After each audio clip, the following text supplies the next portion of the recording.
দেখ আজকে পড়াবো হচ্ছে ট্যাক্সের যে ছোট ছোট পার্ট চলছিল, আজকে এই পার্টটা করবো। পরের দিন থেকে বড় অঙ্কে চলে আসবে সোমবার থেকে, ঠিক আছে। গিফট করবো হচ্ছে গিফট। দেখ গিফট কি লেখা আছে, রুল দেখ, দেখতে হবে রুল কি লেখা আছে। রুল 3 সাব রুল 7, ঠিক আছে। রুল 3 সাব রুল 7, ঠিক আছে। তারপর হচ্ছে তোর ক্লজ হচ্ছে কত, রোমান 4। গিফট, গিফট মানে তো বুঝতেই পারছি উপহার। তুই কোনো একটা কোম্পানিতে জব করছিস, কোম্পানিতে জব করলে কোম্পানি থেকে উপহার পাওয়া যায়, গিফট পাওয়া যায়। সেই গিফটটা ক্যাশের মাধ্যমেও পেতে পারি, আবার ফাইন্যান্স এর মাধ্যমেও পেতে পারি। কি হলো, কি বললাম বুঝতে পারলি? তুই যে কোনো কোম্পানি জব করছিস, কোম্পানি জব করলে যে তুই গিফটটা পাবি সেটা ক্যাশের মাধ্যমেও পেতে পারিস, আবার তুই ফাইন্যান্স এর মাধ্যমেও পেতে পারিস। ফাইন্যান্স মানে বুঝতে পারছিস তো, যেমন ধর কোনো দ্রব্য, ঠিক আছে, কোনো গুডস এর মাধ্যমে দেবে গিফট। যেমন ধর তুই ধর কোনো কোম্পানি মোবাইল ফোন গিফট করলো, ঠিক আছে, অনেক জায়গায় ল্যাপটপ, ঠিক আছে, টিভি গিফট করে, এরকম বিভিন্ন রকমের গিফট হতে পারে, ঠিক আছে। বা অনেক জায়গায় দেখবি এখন দেখা যাচ্ছে যে ওর এয়ারবাডস দিচ্ছে। তারপর হচ্ছে তোর অনেক বড় বড় কোম্পানি হলে তোর ট্যাব দিচ্ছে, ট্যাব দেখবি যারা এমআর এর কাজ করেন, এমআর ওদের না কোম্পানি থেকে ট্যাব দেওয়া হয়, ট্যাব প্রোভাইড করা হয়, গিফট দেয় ট্যাব, ঠিক আছে। তো তো এরকম গিফট করা হয়। তো দেখ এখানে কি বলছে, গিফট ক্যাশেও গিফট পেতে পারিস তুই, তুই ক্যাশের মাধ্যমেও গিফট পেতে পারিস, আবার তুই কাইন্ডস এর মাধ্যমেও গিফট পেতে পারিস। দেখ ক্যাশের মাধ্যমেও গিফট পেতে পারিস, আবার তুই কাইন্ডস এর মাধ্যমেও গিফট পেতে পারিস। কাইন্ডস এর মাধ্যমে, কাইন্ড বলতে হোয়াট ইজ কাইন্ড, এখানে কাইন্ড মানে কি বলতে চেয়েছি, ইনক্লুডিং ভাউচার। আচ্ছা, ভাউচার দেখি অনেক অনেকে না কোম্পানিতে গিফট পায়, পুজোর সময় ভাউচার পায়, ভাউচার, ঠিক আছে। এই ভাউচার শপিং মলে নিয়ে গেলে তো এই কেনাকাটি করতে পারছিস, ঠিক আছে। তো ভাউচার গিফট পাওয়া, ইনক্লুডিং ভাউচার। এবার দেখ ক্যাশের মাধ্যমে গিফট পাস, পুরোপুরি ট্যাক্সেবল, কোনো রকমের কোনো ছাড়াছাড়ি নেই, কোনো ছাড় নেই, পুরোটাই ট্যাক্সেবল, ঠিক আছে। এবার তুই যদি কাইন্ডস এর মাধ্যমে গিফটটা পাস, কাইন্ডের মাধ্যমে দেখতে হবে এফএমভি, ঠিক আছে, মার্কেট ভ্যালু, মার্কেট ভ্যালু, ঠিক আছে, ফেয়ার মার্কেট ভ্যালু। গিফটের প্রাপ্তি তোকে যে নিয়মটা মনে রাখতে হবে, এটাই মেনলি মনে রাখবে, এইটাই তোকে মনে রাখতে হবে। তোর পরীক্ষার স্যালারির জন্য এইটুকু মনে রাখলে গিফট সেটাই এটা খুব ইম্পর্টেন্ট, এটা মনে রাখবি। যদি ধর আজকে আমি একটা কোম্পানি চাকরি করছি, আমার বস না আমার মালিক আমাকে গিফট করেছে, ঠিক আছে, কিসে গিফট করেছে স্যার, ক্যাশে না কাইন্ডে? ক্যাশ না, ক্যাশের কোনো গল্প নেই, বাদ দে, কাইন্ডে দেখলাম বলবে তোমার মালিক তোমাকে একটা ফোন গিফট করেছে, একটা ফোন গিফট করেছে। ফোনের মূল্য কত? ফোনের মূল্য কত স্যার? ফোনের মূল্য 30,000 টাকা। তাহলে 30,000 টাকা ফোনের মূল্য, এটা কি 5,000 টাকার বেশি না কম? 30,000 টাকা, 5,000 টাকার বেশি, তাহলে ট্যাক্স। 5,000 টাকা কম হলে ট্যাক্স ফ্রি, ঠিক আছে। কি লিখেছে দেখ, যে গিফটটা করছে সেই গিফটের মূল্য যদি 5,000 টাকা, টোটাল যদি 5,000 টাকা হয় তাহলে এক্সেল। আর যদি 5,000 টাকা ক্রস করে যায়, 5,000 ইন এক্সেস অফ 5,000, 5,000 টাকা বেশি হলে ট্যাক্সেল। মনে রাখতে পারবি তো? শুধু এইটুকু মনে রাখবি, আর কিছু পড়ার দরকার শুধু এইটুকু মনে রাখবি। তুমি যে কোম্পানি চাকরি করছো, তোমার বস তোমাকে গিফট করেছে, ঠিক আছে, কি গিফট করেছে, ক্যাশে গিফট নাকি কাইন্ডে? ক্যাশে গিফট হলে পুরোটাই ট্যাক্স পাবে, কাইন্ডে গিফট হলে ইনকাম করতে হবে। কাইন্ডে গিফট যদি 5,000 টাকার উপর গিফট করো তাহলে ট্যাক্স, আর 5,000 টাকার মধ্যে হলে এইটুকু করলেই হবে।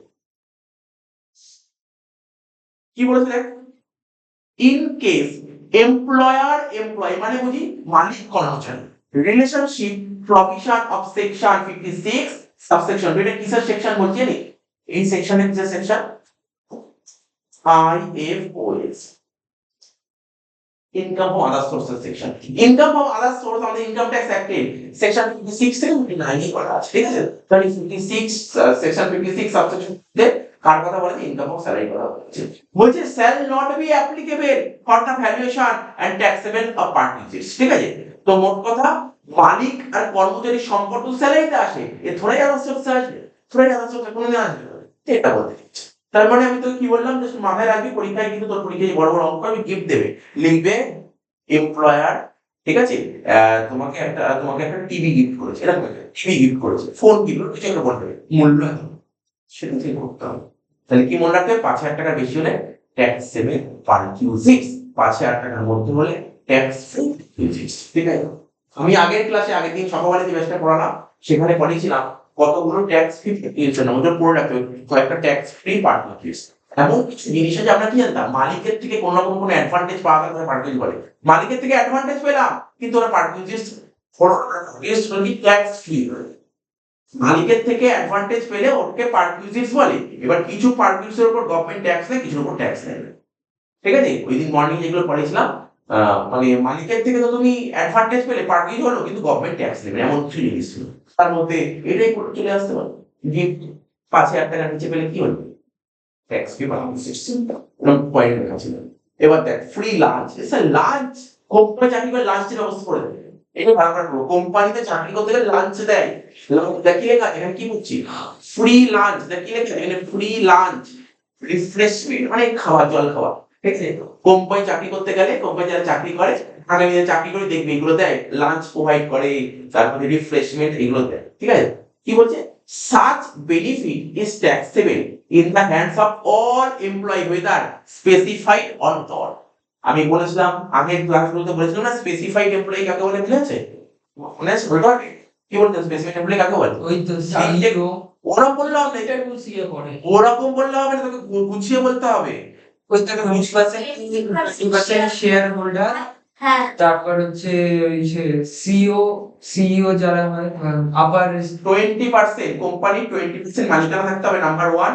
তোমার অ্যানুয়াল স্যালারি 50,000 ক্রস করতে হবে, আর আর কি বলেছিলাম কোম্পানির ডিরেক্টর হতে হবে, ডিরেক্টর এই তিনটের মধ্যে, এটাকে স্পেসিফাইড এমপ্লয়ি, ঠিক আছে, স্পেসিফাইড এমপ্লয়ি। তো বলছে কি এই যে লাঞ্চ প্রোভাইড করা হচ্ছে, ফ্রি লাঞ্চ, রিফ্রেশমেন্ট, এইগুলোর উপর এই সমস্ত বেনিফিট ট্যাক্সেবল হবে, সমস্ত এগুলো সবাইকে ট্যাক্স দিতে হবে, সবাইকে ট্যাক্স দিতে হবে, সে স্পেসিফাইড হোক বা না হোক। ভালো করে মনোযোগ সহকারে পড়বি, এরকম পয়েন্ট দেখ পরীক্ষায় অকারেন্স করতে হবে না, একটা অ্যাডজাস্টমেন্ট দিয়ে দিল, ওই অ্যাডজাস্টমেন্টের জন্য তোকে জানাতে হচ্ছে, ঠিক আছে। যেমন আগের দিন যেমন কি করেছিলাম মোটর কার, ওটা একটু জানতাম, তো ডিটেলস এখানে আছে, এটা একটা লাইন পড়লে 5 মিনিট সময় দিলে হয়ে যাবে, হ্যাঁ এমন কিছু ব্যাপার না। নিয়মটাকে আমি অঙ্ক আরম্ভ করতে পারতাম না, কিন্তু অঙ্ক করতে কি বারবার আমাকে নোট করে দেখাতে হবে, তাহলে কি করে নিতে হবে, ঠিক আছে। তো বলছে কি free or concessional meal, free meal মানে বুঝিস, মিল মানে জানিস, মিল মানে কি খাবার খাবার, ফ্রি মিল মানে ফ্রিতে খাবার দেবে। কনসেশনাল মিল মানে বলতে হবে হোয়াট ইজ কনসেশনাল মিল, টাকা মানে কিছু দেখ তার কনসেশনাল মিল মানে কি, ধর কোনো একটা খাবারের দাম 50 টাকা, তো দিয়ে 30 টাকা নিল, তোর কি একটু কম নিল, কম কনসেশন নিল, ঠিক আছে। তো এটা কি বলছে, কি লেখা আছে টি, সব জায়গায় দেয়, চাকরি করতে গেলে দেবে না tea, tea coffee breakfast, tea coffee breakfast, ঠিক আছে, কখন দেবে না, বলছে টি কফি ব্রেকফাস্ট কিন্তু অফিস আওয়ারে দেয়, তো 10টা 5টা ডিউটি সেই সময় দিচ্ছে টি কফি ব্রেকফাস্ট, তাহলে এটা কি হবে, অফিস আওয়ারে যদি টি কফি ব্রেকফাস্ট দেওয়া হয় নট ট্যাক্সেবল, নট ট্যাক্সেবল, ঠিক আছে, মনে রাখতে হবে। অফিস আওয়ারে যদি টি কফি ব্রেকফাস্ট দেয়, পারকুইজিটস তো হলো মালিকের থেকে পাচ্ছি অ্যাডভান্টেজ পারকুইজিটস, কিন্তু এটা কি ট্যাক্স ফ্রি, অফিস আওয়ারে যদি দেয়। এবার কি বলেছে, ফ্রি ফুড, ফ্রি ফুড দেওয়া হচ্ছে, এন্ড নন অ্যালকোহলিক বিভারেজ, নন মানে অ্যালকোহল দিচ্ছে না, অ্যালকোহল বুঝতে পারছিস তো, অ্যালকোহল, অ্যালকোহল বুঝতে পারছিস তো, যে অ্যালকোহল দিচ্ছে না, ঠিক আছে, নন অ্যালকোহলিক বিভারেজ, যেমন কোল্ড ড্রিঙ্কস সফট ড্রিঙ্কস এগুলো ভাই এগুলো দিচ্ছে, নন, ভালো করে বুঝি, নন অ্যালকোহলিক বিভারেজ, ঠিক আছে। এখনো পর্যন্ত যা আমার আইডিয়া আছে কোনো কোম্পানি দেয় না, বাট অনেক কোম্পানি দেওয়া আরম্ভ করবে বা দিচ্ছে, ঠিক আছে, কোনো অকেশন পারপাসে দিচ্ছে সেটা আলাদা ব্যাপার, নন অ্যালকোহল, অ্যালকোহল দিচ্ছে, বাট জেনারেলি যেটা নোট আছে নন অ্যালকোহলিক বিভারেজ, ঠিক আছে। যদি কোম্পানি তোমাকে ফ্রি ফুড দেয়, নন অ্যালকোহলিক বিভারেজ দেয়, কবে কখন দেবে, অফিস আওয়ারে, অফিস আওয়ারে অ্যালকোহল দেবে, অফিস আওয়ারে কোনো অ্যালকোহল দেবে, কোনদিন দেবে না অ্যালকোহল, ঠিক আছে।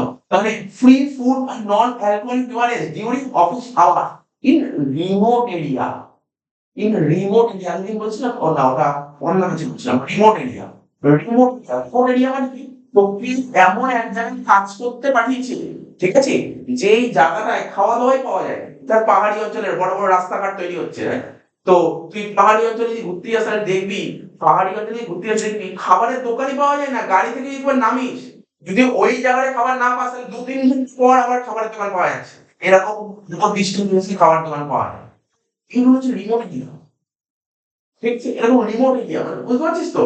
তো রিমোট ভালো করে শোন, free food and non alcoholic বিভারেজটাকে প্রোভাইড করছে ফিশ আওয়ার ইন রিমোট এরিয়া হতে হবে, তাহলে কি হবে, তাহলে কোন ট্যাক্স লেভেল, তাহলে কোন ট্যাক্স লেভেল, মাথায় রাখতে হবে কি বলেছে, তোকে ফ্রি ফুড দিচ্ছে নন অ্যালকোহলিক বিভারেজ দিচ্ছে ডিউরিং অফিস আওয়ার, এটা কোথায় নরমালি তুই তুই যে কাজ করছিস, তুই এখন দমদমে কাজ করছিস বা ক্যালকাটায় কলকাতায় জব করছিস, এরকম এটা কি রিমোট এরিয়া, এটা রিমোট এরিয়া, এটা তো রিমোট এরিয়া, তুই এখানে দেবে এটা ট্যাক্স, এখানে ট্যাক্স, এই রিমোট এরিয়া হয় ট্যাক্স, তুই বল এখন স্যার না না কেন হবে, তোর বল দুপুর 2টার সময় টিফিন টাইম, ঠিক আছে, বা লাঞ্চ টাইম, তো দুপুর 2টার সময় ও খেতে নেই, ও অফিসে আবার ওখানে ফিডব্যাক করে নিলিস, তো দুটোই বেরোনো, আবার রাত্রি 8টা, বুঝিস কি বললাম, কারণ ওকে খেতে যেতে ওখানে ওখানে নাকি তুই অফিস থেকে বেরোলি আর খাবার দোকান পেয়ে গেলে, ওটাও পাওয়া যায় না খাবারের দোকান।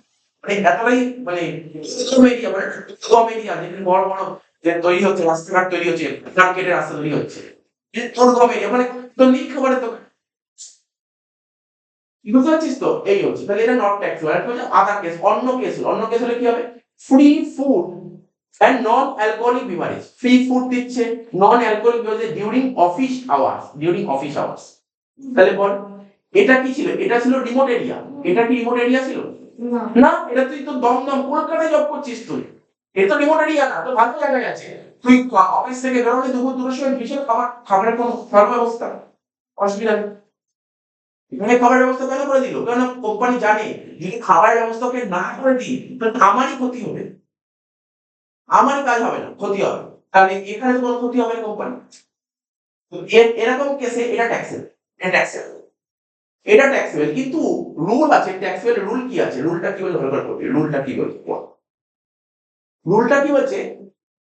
বলছে নট ট্যাক্সেবল। আমরা শুনি নট ট্যাক্সেবল। কখন নট ট্যাক্সেবল? খাবারের মূল্য যদি 50 টাকা হয়, এক একটা খাবার 50 টাকা পার মিল, অন্তর্ভুক্ত পার মিল, একটা মিলের ভ্যালু যদি 50 টাকার উপরে হয় তাহলে ট্যাক্স দেবে, 50 টাকার মধ্যে হলে ট্যাক্স দেবে, ঠিক আছে? এবার ধর তুই এখানে ধর আমাদের এরকম জায়গায়, আমরা তো বাঙালি, আমাদের এখানে মনোরঞ্জন বলে কি খায়, জেনারেলি মানুষ কি খায়? ভাত, ভাত খায়। এবার যদি একটা নন বেঙ্গলি হয় তারা কি খায়? তারা রুটি খায়, রুটি সবজি, ঠিক আছে? তো যাই হোক না কেন খাবারের মূল্য 50 টাকা চলেই যায়, 50 টাকা সেরকম কিছু খাবার পাওয়া যায় না, লাঞ্চ তো পাওয়াই যায় 50 টাকা, সেইভাবে পাওয়া যায়। যাই হোক, তো এটা যেটা আমাদের লাভ নেই, জাস্ট নর্মালি বললাম তখন বলেই দেবে নট ট্যাক্সেবল যদি মিল, খাবারের মূল্য যদি 50 টাকা হয়। কোন 50 টাকা? পার মিল, ঠিক আছে? পার মিল যদি 50 টাকা ক্রস করে যায় ট্যাক্সেবল, 50 টাকার নিচে হলে free। ধর সাপোজ ধর তোকে দুপুরের খাবারের ব্যবস্থা করলো, ধর আজকে দুপুরে খেলি, তো লাঞ্চে লাগলো কত? 200 টাকার প্লেট, লাঞ্চের প্লেটও 200 টাকা, ঠিক আছে? ভাত সবজি, ঠিক আছে, একটা মাছ ফাছ দিয়ে 200 টাকার প্লেট হয়ে গেল, ঠিক আছে? কিন্তু 200 টাকা 50 টাকা ক্রস করেছে, কি 50 এর মধ্যে আছে? ক্রস করেছে, তুমি 50 টাকা ছাড় দিই, তুমি কত টাকার উপর গভর্নমেন্ট ট্যাক্স দেবো? 150 টাকার ট্যাক্স। বুঝলেন গল্পটা কি হলো? 150 টাকা। এইটা প্রবলেম, এইটা তোর জন্য এইটা প্রবলেম। আচ্ছা ঠিক আছে স্যার, বুঝতে পারলাম। তাহলে এবার যদি এমপ্লয়ি থেকে এই পারপাসে কিছু পাওয়া যায় সেটা মাইনাস হবে, ঠিক আছে? এমপ্লয়ি থেকে কিছু পাওয়া গেলে মাইনাস হবে। তাহলে জিনিসটা বুঝতে পারলি ব্যাপারটা কি বললাম? এইটা কিন্তু খুব ইম্পর্টেন্ট। এই যে কি করছি, ফ্রি মিল, রিফ্রেশমেন্ট খুব ইম্পর্টেন্ট, এই পয়েন্টটা করানো। Any other case, any other case, any other case কি? রেস্টুরেন্ট, ঠিক আছে? রেস্টুরেন্টে খাওয়াচ্ছে, ঠিক আছে? বলছে actually amount expended by the employer খরচা করছে, রেস্টুরেন্টে নিয়ে গিয়ে খাওয়াচ্ছে, এমপ্লয়ার খরচা করছে। টোটাল যত টাকা খরচা হলো, খরচাটা করলো, এবার এমপ্লয়ি থেকে যদি কিছু টাকা পাওয়া যায় সেটা পাচ্ছে, ঠিক আছে? ধর খাওয়ালো, ধর 400 টাকার বিল করলো, 400 টাকার খাওয়ালো, ঠিক আছে? 400 টাকার খাওয়ালো, এবার এমপ্লয়ি তার 100 টাকা দিয়ে দিল, তাহলে তুই অ্যাডভান্টেজ নিলি কত? তোকে 400 টাকা তোর কোম্পানি খাওয়ালো, তারপর তোর থেকে তুই কোম্পানিকে 100 টাকা দিয়ে দিবি, তাহলে তুই সুবিধা নিলি 300 টাকা। 100, এই 300 টাকা কত সেভ করা?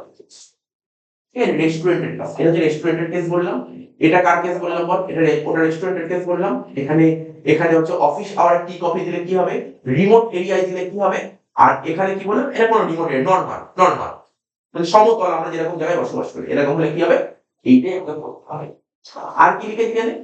এখানে অর দিয়ে লেখা আছে একটা পয়েন্ট, এটা জেনারেলি যারা প্রফেশনাল কোর্স করতে তাদের জন্য কিছু জানতে হয়, তোমাদের না জানলেও চলবে। কি লেখা আছে? So paid voucher which are not transferable, ঠিক আছে, ইউজেবল অনলি ইটিং জয়েন্টস, ঠিক আছে? এটা কি বলতে চাইছে বুঝিয়ে দিই ব্যাপারটা, লাইনটা মানে তেমন কিছু বলেনি। অনেক সময় কোম্পানি কি করে জানিস, কোম্পানি বড় বড় কোম্পানি, তো টাটা কোম্পানি ও কি করে, ওর কোম্পানিতে তো অনেক স্টাফ আছে, স্টাফদের মিল দেওয়ার ব্যবস্থা করতে হয়। মিল, এবার বলি স্যার কেন মিল দেয়? ওরা কেন মিল দেয়? কেন দেয়? ওরা এই কারণে জন্য মিল দেয় যে ওরা যদি কোম্পানি থেকে যদি বেরিয়ে খাবার খেতে যায় অনেকটা সময় নষ্ট হতে পারে, তো কোম্পানি থেকে ওরা মিলের ব্যবস্থা করে দেয় এমপ্লয়ীদের, স্টাফদের, বেসিক্যালি ওয়ার্কারদের, ঠিক আছে? মিলের ব্যবস্থা করে দেয়, একটা মিলের ব্যবস্থা করে, বড় কোম্পানি, ছোটখাটো কোম্পানি নরমাল মিলের ব্যবস্থা করে দেয়। এবার দেখ, প্রতিদিন মিল কিনতে গেলে কোম্পানি থেকে খরচা আছে না, একটা দোকানে মিল কিনে এনে তার ভালো একটা মিলে আনছে, তার একটা ভেজ মিলে আনছে 200 টাকা খরচা, ঠিক আছে, 200 টাকা খরচা হলো, ভালো ভালো ভেজ মিলে 200 টাকা খরচা হলো। এবার ও কোনো একটা রেস্টুরেন্ট বা কোনো একটা ধাবার সঙ্গে কন্ট্যাক্ট করলো, কোনো একটা ধাবায় কন্ট্যাক্ট করলো, কে তার কোম্পানি নাম্বার টাকা কোম্পানি। ও বললো ধরো আমার 1 লাখ মিল লাগবে, কি বললো 1 লাখ মিল লাগবে। তুমি একটা মিল কত করে বিক্রি করো? 200 টাকা করে বিক্রি করো। বলছে আমার 1 লাখ মিল লাগবে, কত দিতে হবে? 1 লাখ মিল, ভালো করে বল। তাহলে কি তখন 200 টাকায় নিবে? 1 লাখ মিল মানে বুঝতে পারছিস তো, 1 লাখ মিল লাগবে। তো তুই তুই ভাব 1 লাখ মিল যদি 200 করে হয়, কাউন্ট কর, 2 কোটি টাকা। ভাব 2 কোটি টাকা হচ্ছে এট এ টাইম 2 কোটি টাকা দিয়ে দেবো। কিন্তু আমি কেন 2 কোটি টাকা তোমাকে দেবো? আমি কেন? তো প্রতিদিনে তার 200 টাকা করে, তুই একবারে টাকাটা পেয়ে গেলি 2 কোটি টাকা। তোমার যদি কিছু ডিসকাউন্ট করা উচিত। বলছে ঠিক আছে, 200 টাকার টাকা এই ক্যান্সেল হয়ে গেল। ওই কোম্পানি বললো যার সঙ্গে কন্ট্যাক্ট করেছি, এটা এই কন্ট্যাক্টটা নিয়েছি, তো বললো তোমার প্রতিটা মিল 100 টাকা। কমন ব্যাপার, আমি একবারে 2 কোটি টাকা দিচ্ছি না। তো ও তো অনেক কাজ করতে পারে এটা, এই জন্য ওই 200 টাকা আমি পার মানে এক একটা করে মিল নিয়ে 200 টাকা যেখানে দিচ্ছিল, ওই একবারে যখন 1 লাখটা মিলের টাকা দিচ্ছিল, তুই কত করে দিল? 1 কোটি করে দিল। মানে এক একটা মিল কত করে করতে? 100 টাকা করে। তখন এই অফার গুলো নেই, এই অফার গুলো নেই, সবসময় নেই অফার গুলো। ঠিক আছে তো? তো তাহলে বলছি তাহলে কি হবে, কি করে টাকাটা কি করে বলছে যার যে রেস্টুরেন্টের সাথে কথা বললাম বা যে ধাবার সাথে কথা বললাম, ওরা বললো যে কবে লাগবে। বলছে আস্তে আস্তে নেবো। বলছে যে তাহলে কিভাবে দেবো? বলছে তুমি 1 লাখ টাকা কুপন আমাকে পাঠিয়ে দেবে, আমি আমার স্টাফদের দিয়ে দেবো। ঠিক আছে, এবার একটা কথা কি বলেছে, যে স্টাফদের পাঠিয়ে দেবো, স্টাফ তো গেল একটা খেতে, একটা স্টাফ খেতে গেল, সঙ্গে ওর একটা গার্লফ্রেন্ড নিয়ে চলে যাবে। বলছি এরকম করলে হবে না, এরকম করলে হবে না, এগুলো নিয়ম আছে। আপনার যে স্টাফ করবে তার হাই কারেন্টে বারকোড আছে, হাই কারেন্টে বারকোড আছে। আবার ওই বারকোডের সঙ্গে ম্যাচ করলেই কিন্তু ঢুকতে পারবে। ঠিক আছে, এছাড়া ঢুকতে পারবে। এখানে একটা কথা বলেছিলাম, কি বলছেন? Through paid voucher which are not. আমি একটা এমপ্লয়ি, আমি যদি কোনো ভাউচার পাই, ওই ভাউচারটা বা কুপন আমি কিন্তু কাউকে ট্রান্সফার করতে পারবো। আমার আমাকেই যেতে হবে, নিয়ে যেতে হবে। এটা খুশিমান কোর্সের জন্য লেখা আমাদের পক্ষে জানাতে হবে, রুলটা বললাম রুল। তোর জন্য কোনটা বেশি ইম্পর্টেন্ট? এইটা, এইটাই মার্কেটিং না বললেও চলবে, এইটা বেশি, এইটাই বেশি ইম্পর্টেন্ট। ঠিক আছে, আচ্ছা। এবার এর উপর একটা অঙ্ক দেখেছিলাম আমরা, একটা অঙ্ক সেট করেছি, এই সেট করা আছে, দেখ কোশ্চেন লেখা আছে। ঠিক আছে, তো দেখ কি লেখা আছে, compute the value of perquisites. কি লেখা আছে? Compute the value of perquisites in respect of the following types of lunch and refreshment facility, lunch and refreshment facility। ঠিক আছে, ওখানে নেই, এটা আলাদা, আমি দিয়ে দেবো এখানে নিয়ে। ঠিক আছে, নতুন কোশ্চেন অ্যাড করেছি, অ্যান্সার সমেত করে দিয়েছি, আমাকে পড়তে হচ্ছে না, অ্যান্সার সমেত। বলছে X is an employee, X হচ্ছে একটা employee.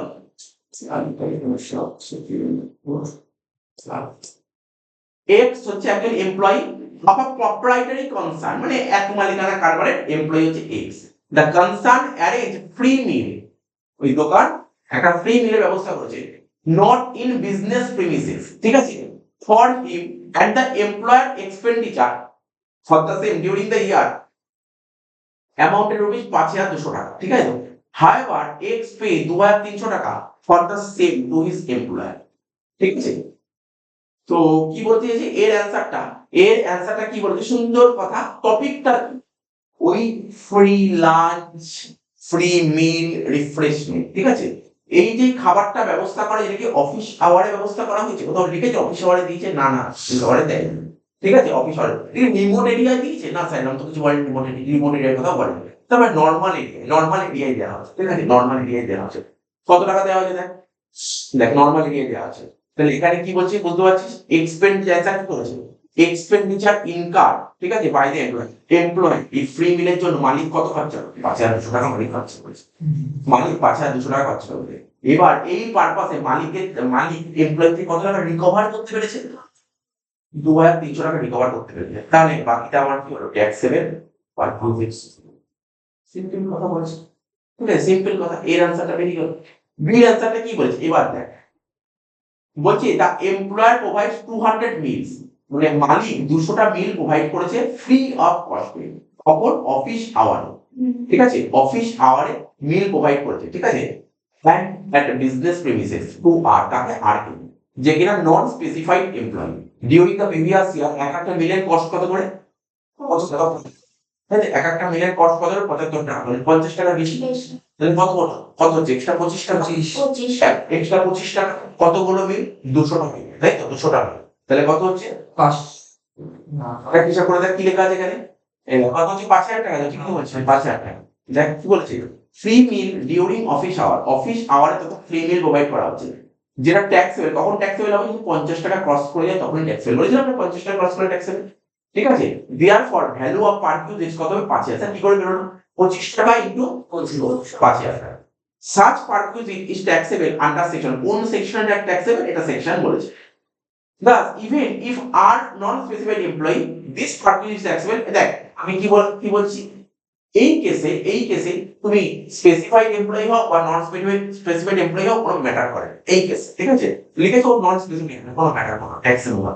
However, if total income and tax liability of Mr. R is calculated as per section 115 বা exemption 50 per will not allow. ও এটা কি জানিস তো, আমি যে তোকে এই 50 টাকার রুলটা বললাম না, এই 50 টাকা এই যে পড়ালাম না 50 টাকার রুলটা, ওটা ওল্ড রেজিমের জন্য অ্যাপ্লিকেবল।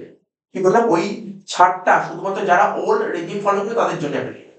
নিউ তুমি তোমার ট্যাক্স দেও, তুমি যদি ট্যাক্সের ফাইলটা নিউ রেজিম ফলো করো, সেখান থেকে 50 টাকা বাচ্চা হবে। নিউ রেজিম রিলেটেড হচ্ছে, এই যে এখানে দেখছেন, আর কোথায় থেকে ওল্ড রেজিম নিউ রেজিম আপনি বলছেন, এই 115 বাক মানে নিউ রেজিম। যে এখানে বলেছে, এরা এখানে কি বলেছে, however if total income and tax liability of Mr. R এর ট্যাক্স ট্রিটমেন্ট যখন করবে, টোটাল ইনকাম যখন বের করবে, এটা ক্যালকুলেট করার সময়, ঠিক আছে, এই সেকশনে এক্সেমশন পাবে না। এই সেকশনটা মানে নিউ রেজিমে এর ছাড় পাওয়া যায় না। এই ছাড়টা পাওয়া যাবে কোথায়, পুরনো regime, old regime. Enter amount 15,000 টাকা will be value of purchase. তাহলে বুঝতে পারলি, দুটো পয়েন্ট বোঝালাম। কিচ্ছু নাই, এরকম অঙ্ক দেবে কি দেবে না পরের ব্যাপার, বাট তোকে নিয়মগুলো জাস্ট দেখে নে, চোখ বুলিয়ে নে। তাহলে কি তুই যে থিওরিটা পড়লি কতটা ক্লিয়ার হয়েছে, অঙ্কটা দেখলে প্রবলেম দিয়ে। আর এবার কি বলেছে দেখ, সি বলছে, সিতে কি ছিল দেখ, free tea and snacks. Tea snacks কখন দেয়, অফিস আওয়ারে দেয়, পাঁচটা ডিউটি, ঠিক আছে। তো তো এত টাকা দিচ্ছে 1150 টাকা, ঠিক আছে। টি স্ন্যাক্স মনে করতে পারছিস নাকি, আমি আরেকবার দেখিয়ে দেখ, এদিকটা এই দেখ, এই দেখ টি স্ন্যাক্স, অফিস আওয়ারে টি স্ন্যাক্স দিলে কি হয়, অফিস আওয়ারে টি স্ন্যাক্স দিলে কি হয়, নট ট্যাক্স। তাহলে দেখ কি লিখেছে, টি স্ন্যাক্স দিচ্ছে কত, 1150 টাকার টি স্ন্যাক্স খরচা হচ্ছে, প্রোভাইডেড টু এমপ্লয়িকে দিচ্ছে by his employer during working hours, ঠিক আছে।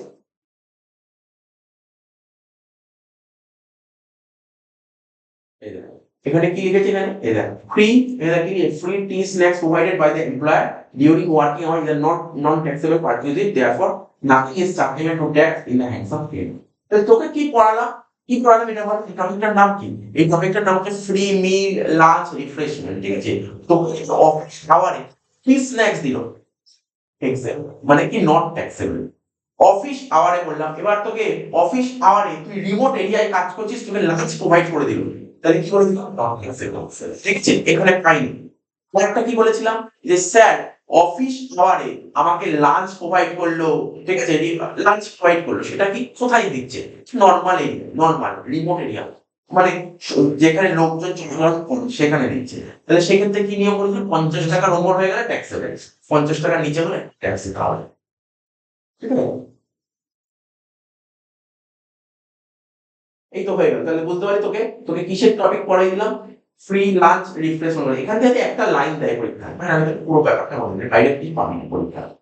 এবার দেখ গিফট পড়ে দিয়েছি অলরেডি, বল গিফট পড়েছি, গিফটের উপর একটা অঙ্ক দেখ, গিফটের উপর কি অঙ্ক আছে দেখ কি লিখেছি, compute the value of purchase in respect of gift made by the employer in the following cases. তোর মালিক তোকে গিফট করেছে, কিসে, on the occasion of the year end festival. এই তো আসছে ইয়ার এন্ড ফেস্টিভ্যাল, 31 ডিসেম্বর উপলক্ষে। এই অনেক জায়গায় আমি কোম্পানি দেখছিলাম, প্রাইভেট জব করছে, 25 ডিসেম্বর উপলক্ষে প্রচুর গিফট করছে, 31 ডিসেম্বর প্রচুর গিফট করে, দিওয়ালিতে প্রচুর গিফট করে। মানে সমস্ত মানে তোর মানে মানে যে কোম্পানিগুলো হয় না তোর, পানোয়ারি কোম্পানিগুলো প্রচুর গিফট করছে, ওরা প্রচুর গিফট করে। এবং দেখছি সব 10 টাকা দিচ্ছে, খুব যেমন একটা স্টুডেন্ট তো ওকে তো বাংলাদেশে চাকরি করে, যেহেতু এখানে ছোট করে প্রশ্ন, ওকে আইফোন 17 ম্যাক্স প্রো দিয়েছে, বুঝতে পারলি তো। ও বাইরে থাকে, বাইরে আছে, তো ম্যাক্স প্রো দিয়েছে। এক একটা কোম্পানি একরকম গিফট করছে, খুব ভালো ভালো গিফট করে, ঠিক আছে। এবার পোস্টের ওপর সবাইকে আইফোন 17 দেবে, তোমার পোস্ট এবার মাইনাই হচ্ছে 4 লাখ, বলতে মান্থলি মাইনে 4 লাখ। এই জানি যে করেছে গিফট দেয়, ওটা ওকে গিফট করে দিওয়ালিতে গিফট করেছিল। আচ্ছা শোন, যেটা বলছিলাম, কথা যেটা বলছিলাম, এই গিফটের কথা বলছিলাম। তাহলে কি বলছে, on the occasion of the year end festival, year end festival অকেশনে গিফট করেছে। কে গিফট করেছে? মাঝি গিফট করেছে। ঠিক আছে, কি গিফট করেছে? টিভি গিফট করেছে। ঠিক আছে, কত টাকা টিভির দাম? 85,200। ভালো, ঠিক আছে, 85,200 টাকা টিভি গিফট করেছে কাকে? এক্স কে। ওয়ান অফিস এমপ্লয়ি, এক্স টাকে ওর এমপ্লয়ি। তাহলে আমি কি বলেছিলাম, উদাহরণ কি বলেছিলাম, তোকে গিফট দেয় মানে ক্যাশও গিফট দিতে পারে, আবার ক্যাশে দিলে পুরোটা ট্যাক্সেবল, আর কাইন্ডে দিলে 5,000 টাকার উপর হলে ট্যাক্সেবল, তাই তো? তাহলে দেখ অ্যান্সার কি লেখা আছে, তুই বল। বুঝতে পেরেছিস? অ্যান্সার বলবি কি বুঝে বলেছে? কি বলেছে? Gift made in kind by the employer in excess of rupees 5,000 is taxable as perquisite in the hands of X under section এত। ঠিক আছে, দেয়ারফর কত টাকা ট্যাক্সেবল হবে? 5,000 টাকা ছাড়। 2 নম্বর কোশ্চেন কি বলেছে? On successful completion of job, ঠিক আছে, আর an employee of a private concern has been given gift cheque of rupees 3,500 by his employer. তাকে 3,500 টাকা একটা চেক গিফট করে, ঠিক আছে, চেক গিফট করে। কি বলেছে? চেক, আরে চেক কিসের মধ্যে করবে? ক্যাশের মধ্যে করবে। চেক কার মধ্যে? ক্যাশ। তাহলে কি হবে না, ফুললি ক্যাশ লস। বুঝতে পারছো? বুঝে X company limited makes gift wrist watch gift করেছে। রিস্ট ওয়াচ আমি মানে কয়েক বছরের কোশ্চেন দেখেছিলাম, জানিস তো? একটা বছরে দেখেছিলাম, পরীক্ষায় দিয়েছিল, মালিক খুশি হয়ে টিভি গিফট করেছে। আর একটা অঙ্কে দেখেছিলাম, মালিক খুশি হয়ে তোর মোবাইল ফোন গিফট করেছে। তাহলে বুঝতে পারলি তো? তাহলে এগুলো কোন গিফটের মধ্যে পড়ছে? কাইন্ডস। এবার 5,000 টাকা নিচে হলে ট্যাক্সেবল পারকিউজিস লিভ, আর যদি 5,000 টাকা ক্রস করে যায় তাহলে ট্যাক্সেবল পারকিউজিস হবে। সিম্পল কোশ্চেন, ঠিক আছে তো? এটা কেন করালাম তোকে? ওই থিওরিটা পড়ার পর এটা একটা দেখিয়ে দিলাম, কিন্তু পুরো মাথার মধ্যে থেকে দিয়ে যাবে। ঠিক আছে, তাহলে কি দিয়ে দেবে? 26,500 টাকা গিফট করেছে। তাহলে রিস্ট ওয়াচের ভ্যালু কত? 26,500 টাকা। তাহলে কত হবে ট্যাক্সেবল পারকিউজিস? কত হবে? 21,500 টাকা। তাই তো? দেখ অ্যান্সার তাই লেখা আছে, বলে দেখ, বলে কত লেখা? 21,500। কত লেখা? 21,500। ক্লিয়ার হলো? তাহলে কি করালাম তোকে? তোকে এখন বলতে কি করালাম? স্যার রিমেইন করালে, গিফট করালাম।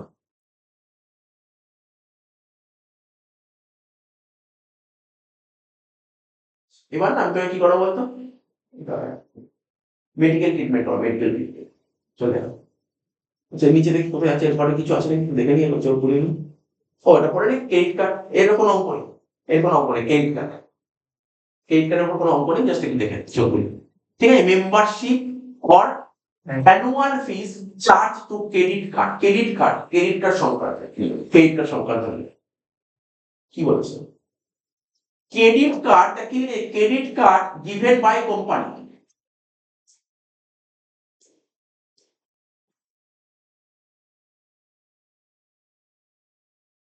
Credit card given by company to employee, মানে দ্য কোম্পানির নাম টাটা কোম্পানি। টাটা কোম্পানি তার এমপ্লয়ি যারা আছে এক্স, এক্স কে ক্রেডিট কার্ড দিল, ঠিক আছে, ক্রেডিট কার্ড দিল। এক্ষেত্রে নিয়ম কি পারপাসে ক্রেডিট কার্ডটা দিয়েছে? অফিসিয়াল পারপাসে দিয়েছে নাকি অন্য কোনো পারপাসে দিয়েছে? যদি অফিসিয়াল পারপাসে ক্রেডিট কার্ড দেয় তাহলে কি হবে? নট অফিসের দরকারে, অফিসের কাজে দিয়েছে, অফিসের কাজ করার জন্য, থোড়া পার্সোনাল কাজে দিয়েছে, অফিসের কাজ করতে দিয়েছে। ঠিক আছে, তাহলে কি নট ট্যাক্সেবল। ঠিক আছে, কন্ডিশন কি? কন্ডিশনটা জাস্ট পড়ে রাখো। কন্ডিশনটা কি বলেছে? কন্ডিশনটা কি? কন্ডিশন গুলো দুটো কন্ডিশন ফুলফিল করতে হবে। কি কি? কমপ্লিট ডিটেলস অফ এক্সপেন্ডিচার, অর্থাৎ ওই এমপ্লয়ি মিস্টার এক্স কি খরচ করেছে তার ডিটেলসটা দিতে হবে।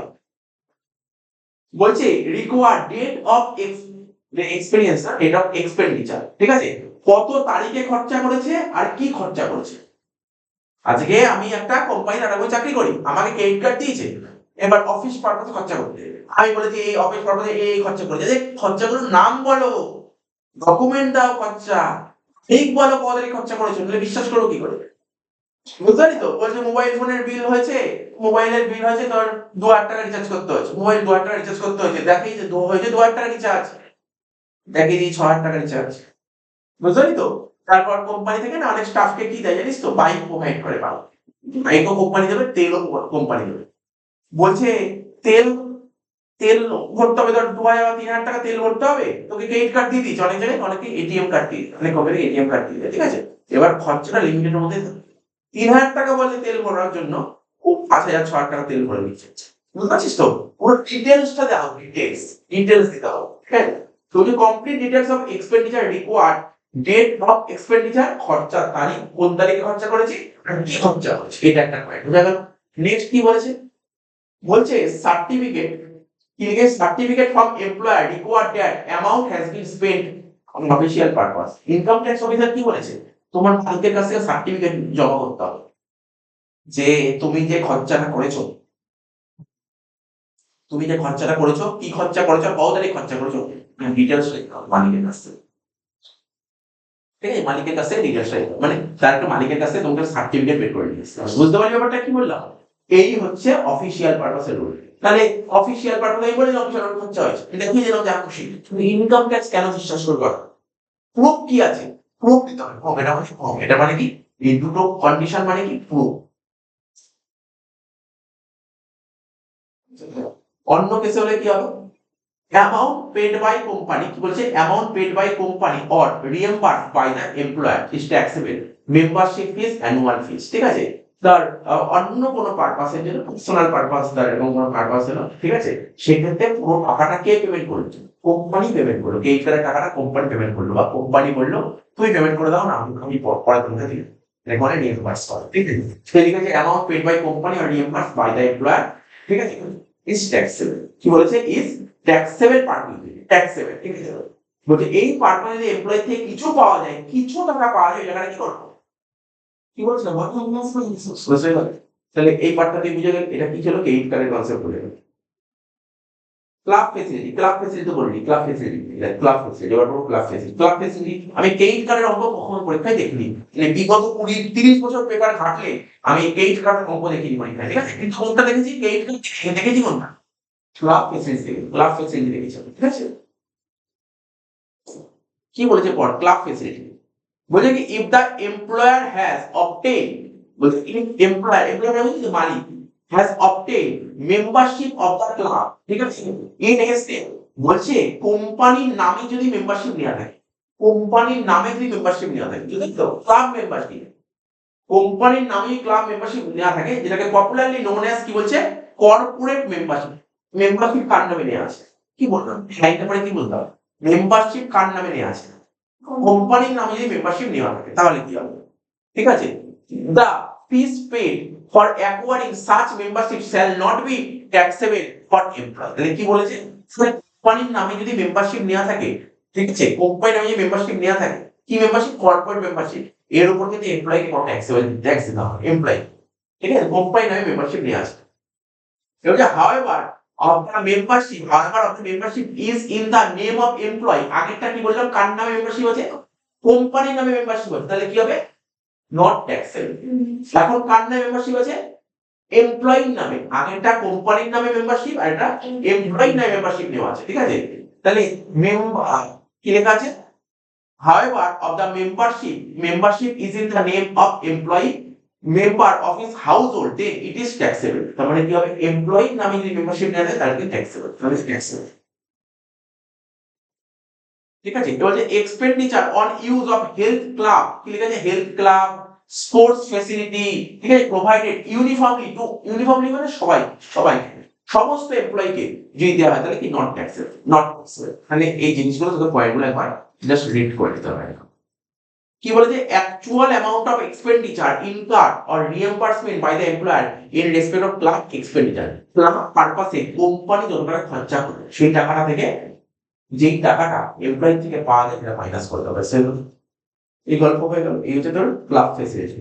আমি আগের দিন সকালে পড়েছিলাম ট্যাক্স ফি বাড়িয়ে, এটা রিড করবি একবার, পরে দিলাম ট্যাক্স ফি দেখ কত রকমের হয়, 23টা হয়, এগুলো পড়ে রাখতে হবে তোর অঙ্ক পড়াশোনায়।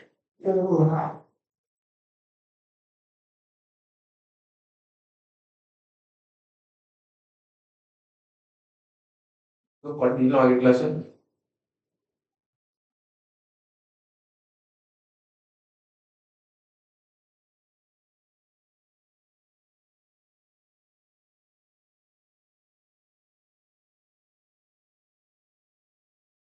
এই যে এবার এটা পড়বো, বুঝিস তো, এটা নিচে নিচে আমি চার্ট করে দিয়েছি, ট্রাভেলিং, ট্যুরিং আর অ্যাকোমোডেশন। ট্রাভেল করে না এমপ্লয়ি, দেবী ঘুরতে গেলে কোম্পানি ঘুরতে পারে, ট্রাভেল করতে পাঠায়, ট্রাভেল ট্যুর, আর কি আছে বল, ট্রাভেল দেবে, ট্রাভেলের খরচা দেবে, ঘোরা ট্যুরের খরচা দেবে, আর অ্যাকোমোডেশন। ঠিক আছে, তো বলছি valuation of parking in respect of transport facility, এইটা যেই টপিকটা পড়ো। ঠিক আছে, এই লেখাটা পড়াচ্ছে না, এখানে নোট করেছি।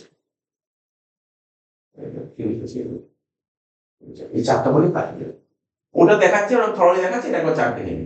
ট্রাভেলিং, ট্যুরিং, অ্যাকোমোডেশন কি লেখা আছে? ট্রাভেলিং, ট্যুর আর অ্যাকোমোডেশন বলে দিন। ইউনিফর্মলি, ইউনিফর্মলি মানে সবাই, ইউনিফর্ম সবাই, ঠিক আছে? এইটা কি সবাইকে দিয়েছি? যদি সবাইকে এই সুযোগটা দেওয়া হয় তাহলে কি হবে? অ্যাকচুয়াল এক্সপেন্স, যতটা খরচা করা হবে, ঠিক আছে? এটা হচ্ছে প্যারামিটার্স। আচ্ছা, সবাইকে সুযোগটা দিবি, এই সুযোগটা সবার জন্য নয়, সবার জন্য নয়, ঠিক আছে? কিছু লোকের জন্য। তাহলে সেক্ষেত্রে value of charges from public by other, ঠিক আছে? কি লেখা আছে? ভ্যালু চার্জেস, ঠিক আছে, ফ্রম পাবলিকের থেকে কত টাকা চার্জ করা হবে? তাহলে পাবলিকের থেকে যেই টাকাটা চার্জ করে সেটা ঠিক আছে, পাবলিকের থেকে যেই টাকাটা চার্জ করা হয়, আর ধর কোম্পানির নামে তার কোম্পানি গাড়ি আছে, ঠিক আছে? এই গাড়িটা যদি কোম্পানি এমপ্লয়ীদের না দিয়ে বাইরের লোককে দেয়, তার জন্য কি চার্জ করবে? সেইটাই না, ঠিক আছে? ভ্যালু চার্জেস ফ্রম পাবলিকের থেকে যে চার্জটা করিস সেটাই হবে ট্যাক্সেবল পারপাস, ঠিক আছে? এবার কি হচ্ছে অফিসিয়াল ট্যুর, অফিস ট্যুর, এটা অফিস ট্যুর, ঠিক আছে? অফিস ট্যুরটা কি বলে দেয়?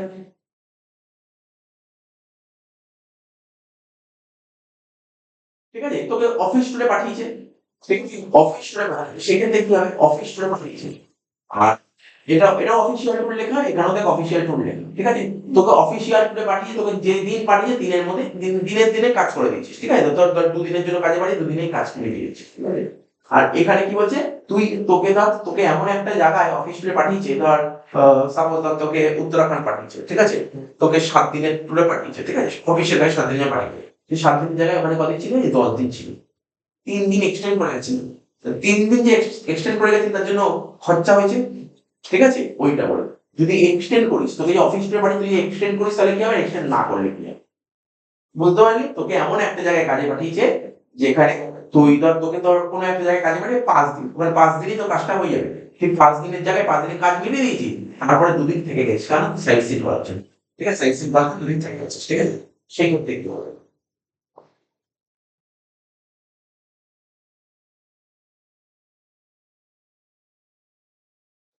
এক্সটেন্ড করিস কেন? তুই ওখানে সাইট সিন করবি। সাইট সিন করতে তোর কিছু খরচা হয়েছে, সাইট সিন করতে কিছু খরচা হয়েছে, সেটা হলো ট্যাক্সেবল পারমিট।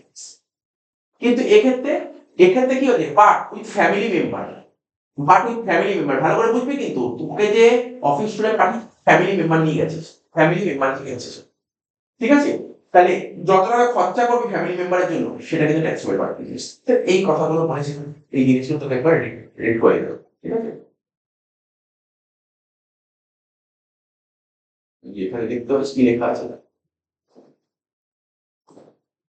লেখা আছে in case of benefit of resulting from the provision by any undertaking engage in the carriage on passenger, মানে জাস্ট রিড করে নিবি, যেটা লিখেছি ওটা একবার পড়লি এটা কাজ হয়ে যাবে, তাই না?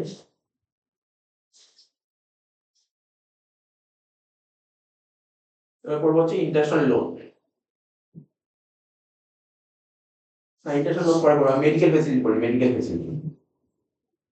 দেখতে কত নম্বর পেজে মেডিকেল ফেসিলিটি?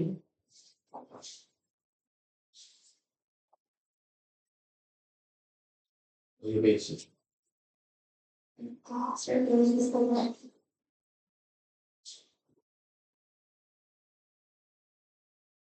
এটা বুঝতে পারলি তো? ওটা তুমি ট্রাভেলিং ট্যুর, মানে কোম্পানি থেকে তোকে পাঠিয়েছে বাইরে, অফিসের কাজে পাঠিয়েছে, ঠিক আছে? অফিসের কাজে পাঠালে কি হবে? ঠিক আছে, অফিস ট্যুরে পাঠালে কি হবে?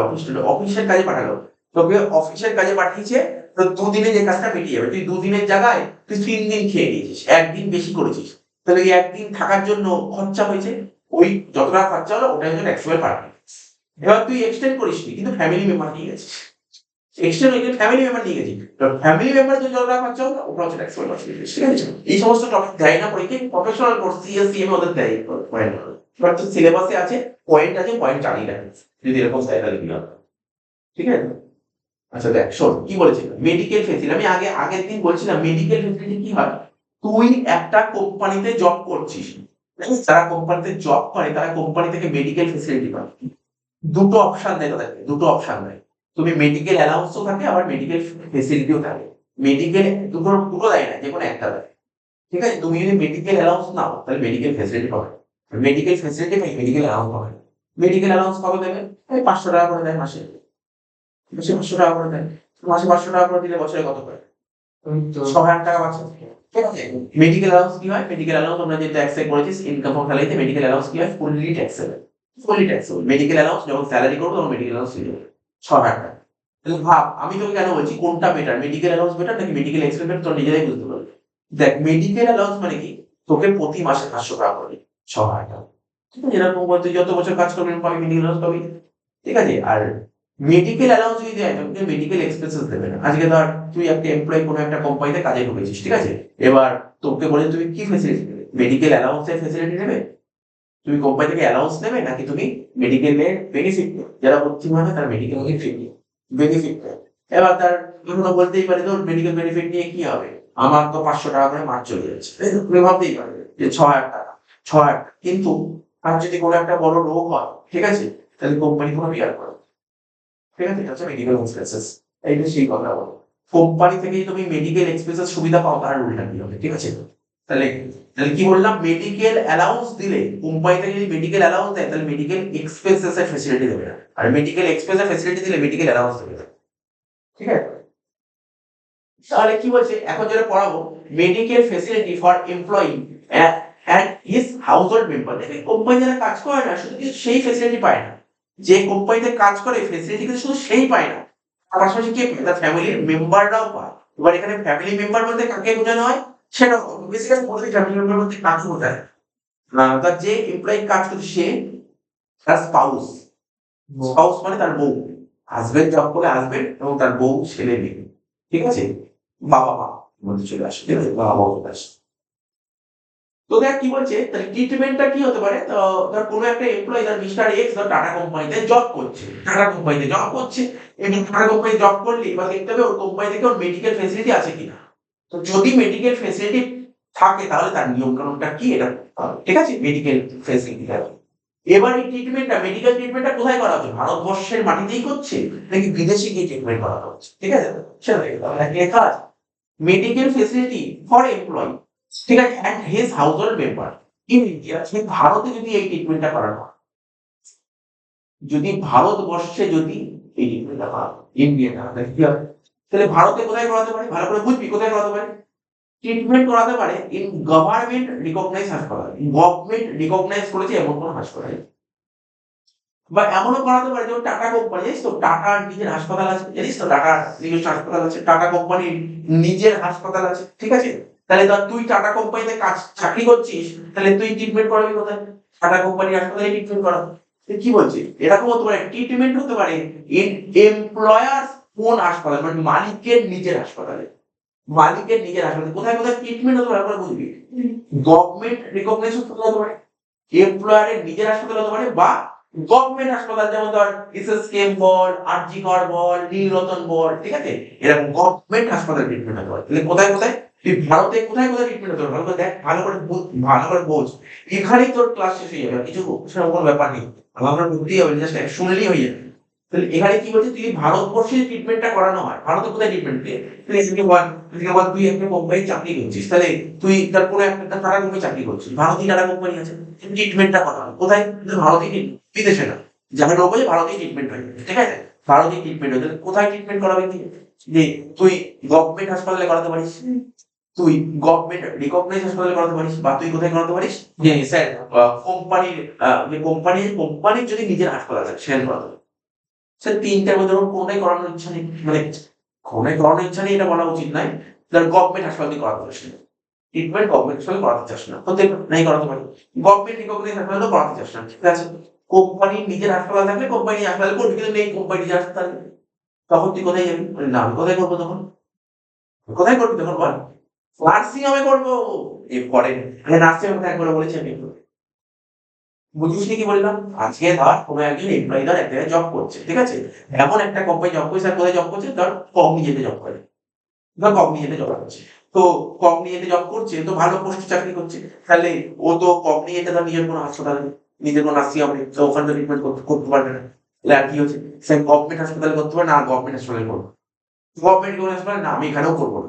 স্যার মিউনিসিপালিটি না করবো না আমি এখানে। তো কোথায় কোথায় করাচ্ছে ট্রিটমেন্ট? বলছে আমি আইএলএস এ করবো, আমি বেলভিউতে করবো, আমি কোঠারিতে করবো। ঠিক আছে? তো তোর সব বড় বড় জায়গায়, ঠিক আছে, বড় বড় জায়গায় ট্রিটমেন্ট করবে, বুঝতে পারছিস, বড় বড় জায়গায় ট্রিটমেন্ট করবে, তাহলে এগুলো কিসের মধ্যে পড়ছে?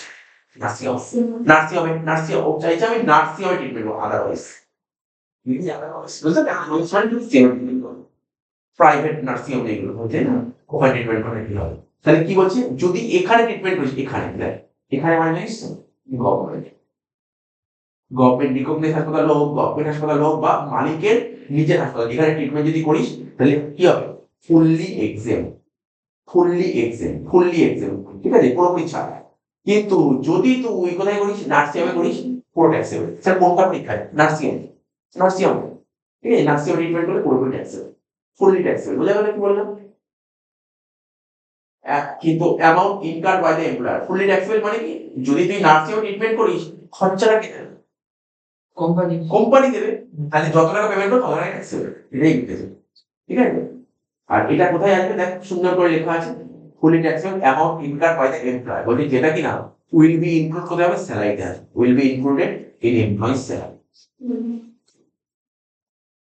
এটা কোথায় ট্রিটমেন্ট করে হলো বল, এটা কোথায় ট্রিটমেন্ট করলাম? ভারতবর্ষে। এবার ভারতবর্ষের বাইরে পরীক্ষায়, ভারতবর্ষের বাইরে তো বিজ্ঞপ্তি তো কোনোদিন দেখিনি ভারতবর্ষের বাইরে দিচ্ছে, ঠিক আছে, তো তার রুলটা আছে বলে দিচ্ছি, না জানলেও চলবে, বাট রুলটা আছে বলে দিচ্ছি, ভারতবর্ষের বাইরে যদি ট্রিটমেন্ট করিস, ভারতবর্ষের বাইরে বিদেশে কি যদি ট্রিটমেন্ট করিস, দেখা গেলো আমার দেশের পরিষেবা ভালো নেই, দেশের ট্রিটমেন্ট ভালো হচ্ছে না, এমন কোনো রোগ ধরো দেশে ভালো ট্রিটমেন্ট হবে, বিদেশে গিয়ে ট্রিটমেন্ট করতে হচ্ছে, ইউএসএ বা লন্ডনে গিয়ে ট্রিটমেন্ট করতে হচ্ছে, তাহলে কি ট্রিটমেন্টের ব্যাপারটা বুঝবি।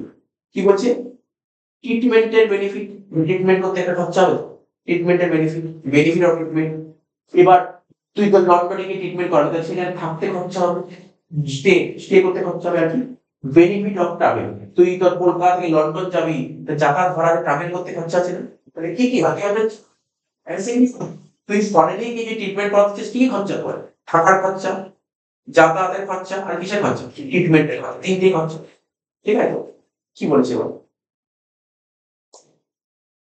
এই দুটোর কথা বলছি, এই যে বেনিফিট অফ ট্রিটমেন্ট আর বেনিফিট অফ স্টে, কি বলেছে, exempt up to limit prescribe by RBI, RBI ঠিক করে দিচ্ছে, আরবিআই মানে বুঝতে পারছিস তো, রিজার্ভ ব্যাংক অফ ইন্ডিয়া, ও কিন্তু একটা লিমিট ঠিক করে দিচ্ছে, ঠিক আছে, বলছে ছাড় হয়ে যাবে, বলছে ছাড়, পুরোপুরি ছাড়, আরবিআই বলে ছাড় দিয়ে দেবো পুরো, যা খরচাপাতি করে পুরো ছাড় দিয়ে দেবো। দেখ কি বলেছে, বলছে যদি জিটিআই, জিটিআই ফুল ফর্ম বলবে, প্রথম ক্লাসে করেছিল GTI full form, gross total income, বলছে যদি তোমার গ্রস টোটাল ইনকাম 2 লাখ টাকা বা তার কম হয়, যদি তোমার গ্রস টোটাল ইনকাম 2 লাখ টাকা বা তার কম হয়, ঠিক আছে, এই খরচা বলছে before including taxable travel expenditure, ওই ট্রাভেল খরচা, এটা কি ট্রাভেল খরচা, বুঝছো, এই ট্রাভেল খরচার আগে যদি তোমার জিটিআই 2 লাখ টাকার কম হয়, তাহলে পুরোপুরি ছাড়, পুরোপুরি ছাড়, ট্রিটমেন্টের খরচা, স্টের খরচা পুরো ছাড়, যদি 2 লাখ টাকার কম। আর যদি না স্যার, যদি পুরো, এটা ফুল এক্সাম পাবে, ঠিক আছে, ফুল এক্সাম অফ জিটিআর, জিটিআর টাকাটা পুরো ছাড় হয়ে যাবে যদি 2 লাখ টাকা হয়, up to 2 lakh, otherwise full exam. এই রুলটা এখন আসতে হবে, দেখতে হবে, ঠিক আছে, জাস্ট রুলটা দেখতে হবে।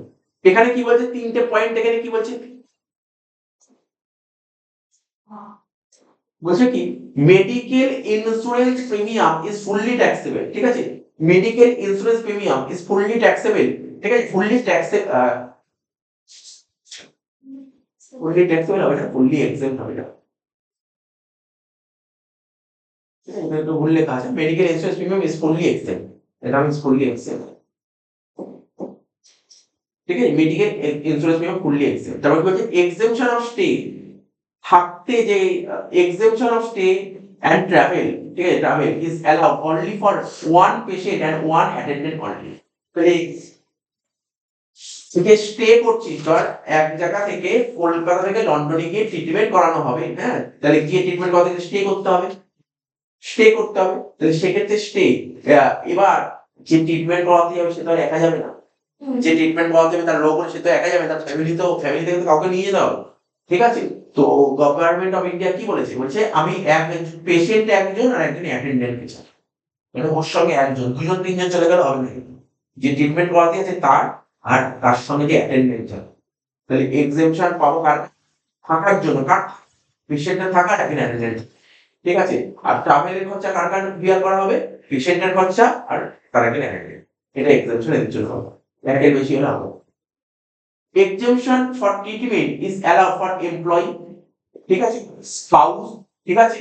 চিলড্রেন, ডিপেন্ডেন্ট চিলড্রেন হতে হবে, relative, mother, brother, sister, father. তো কিছুক্ষণ আগে বলছি, কিছুক্ষণ আগে বললাম না যে ফ্যামিলি বলতে কাকে বোঝায়, ফ্যামিলি বলতে কাকে বলি, কি বলছে, কি বলবো স্যার, হাজবেন্ড, ঠিক আছে, স্পাউস, চিলড্রেন, ডিপেন্ডেন্ট হবে, ঠিক আছে, ফাদার, মাদার, ব্রাদার, সিস্টার, ঠিক আছে, এরা হচ্ছে ফ্যামিলি বলতে, এটা তো ফ্যামিলি বলতে হচ্ছে।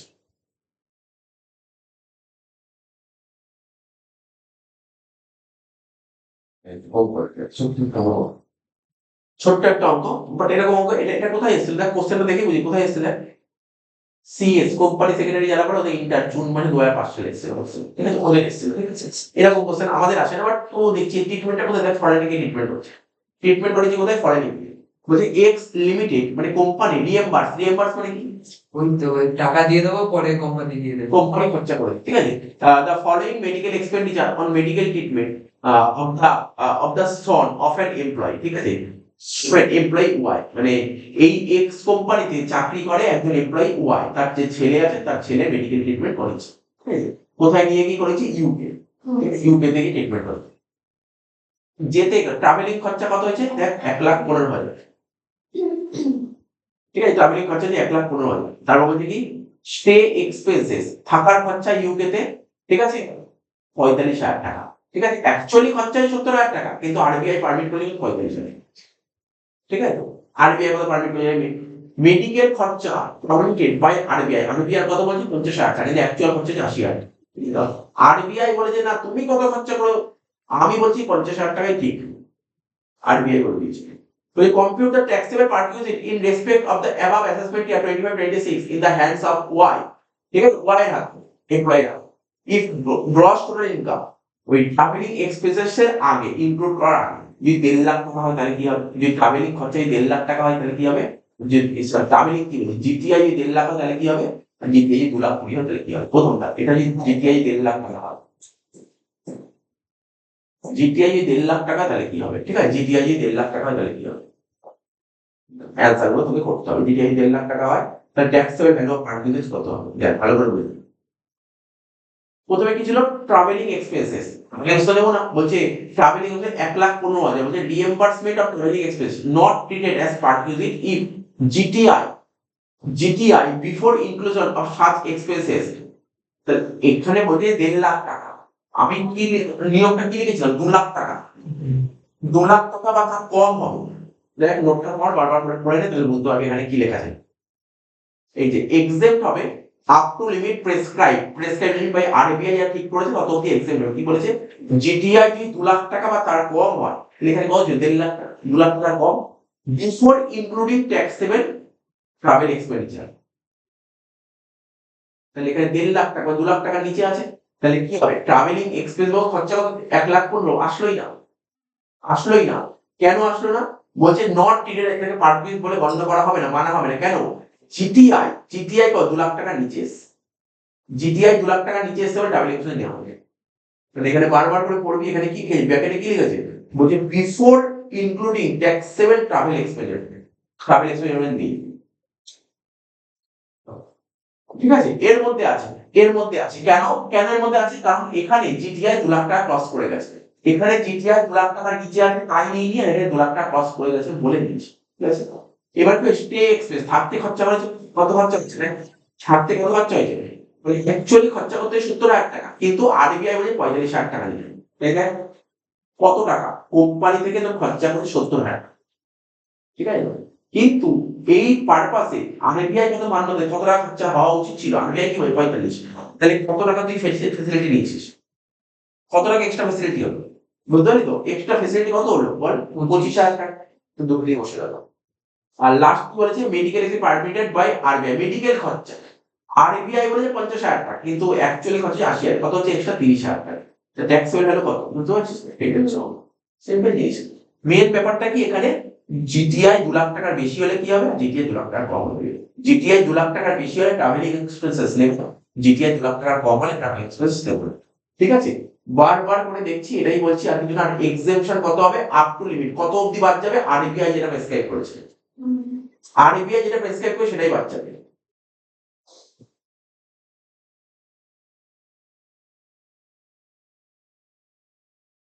এই হয়ে গেলে বলছে ইন্টারেস্টাল লোনটা করতে হবে।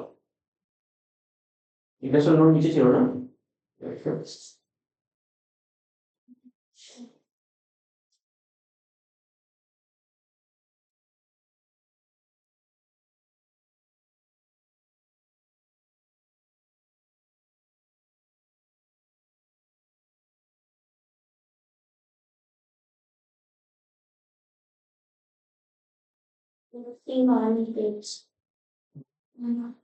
এই হয়েছে।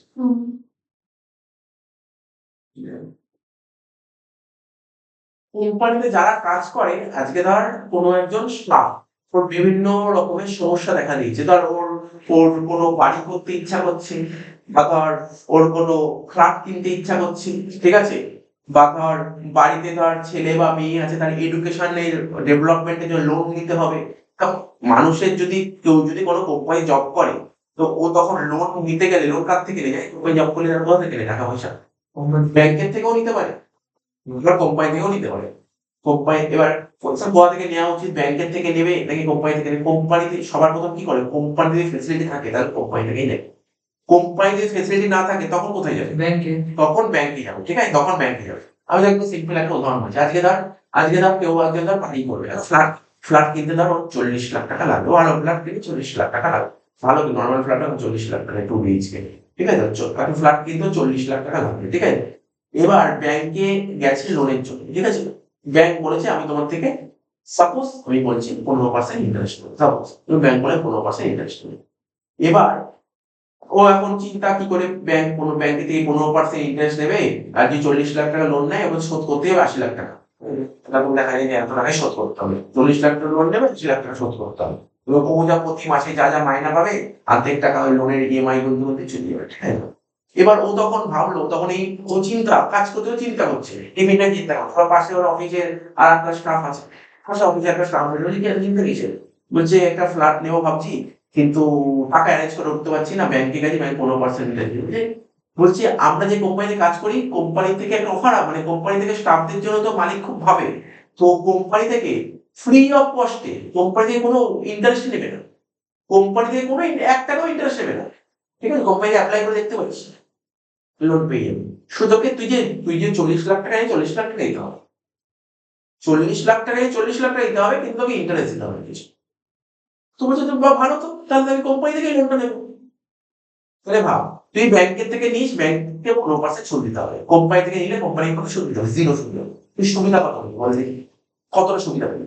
15% সুবিধা পাবি, ঠিক আছে, 15% সুবিধা পাবি। এটাই হচ্ছে তোর পারফরমেন্স, ঠিক আছে, এটাই পারফরমেন্স। এবার দেখ একটা করে জিনিস পড়বো, অনেক এক্সাম্পল আছে, ঠিক আছে, এক এক্সাম্পল আছে, ইন্টারন্যাশনাল পরীক্ষায় আসে কিন্তু, দেখ অঙ্ক এভাবে আসে না, অঙ্ক তো একটা লাইন আসে। এই তো কাজে যা শেখালাম, কোনো বড় বড় অঙ্ক নেই, বড় অঙ্ক কোনগুলো আসে?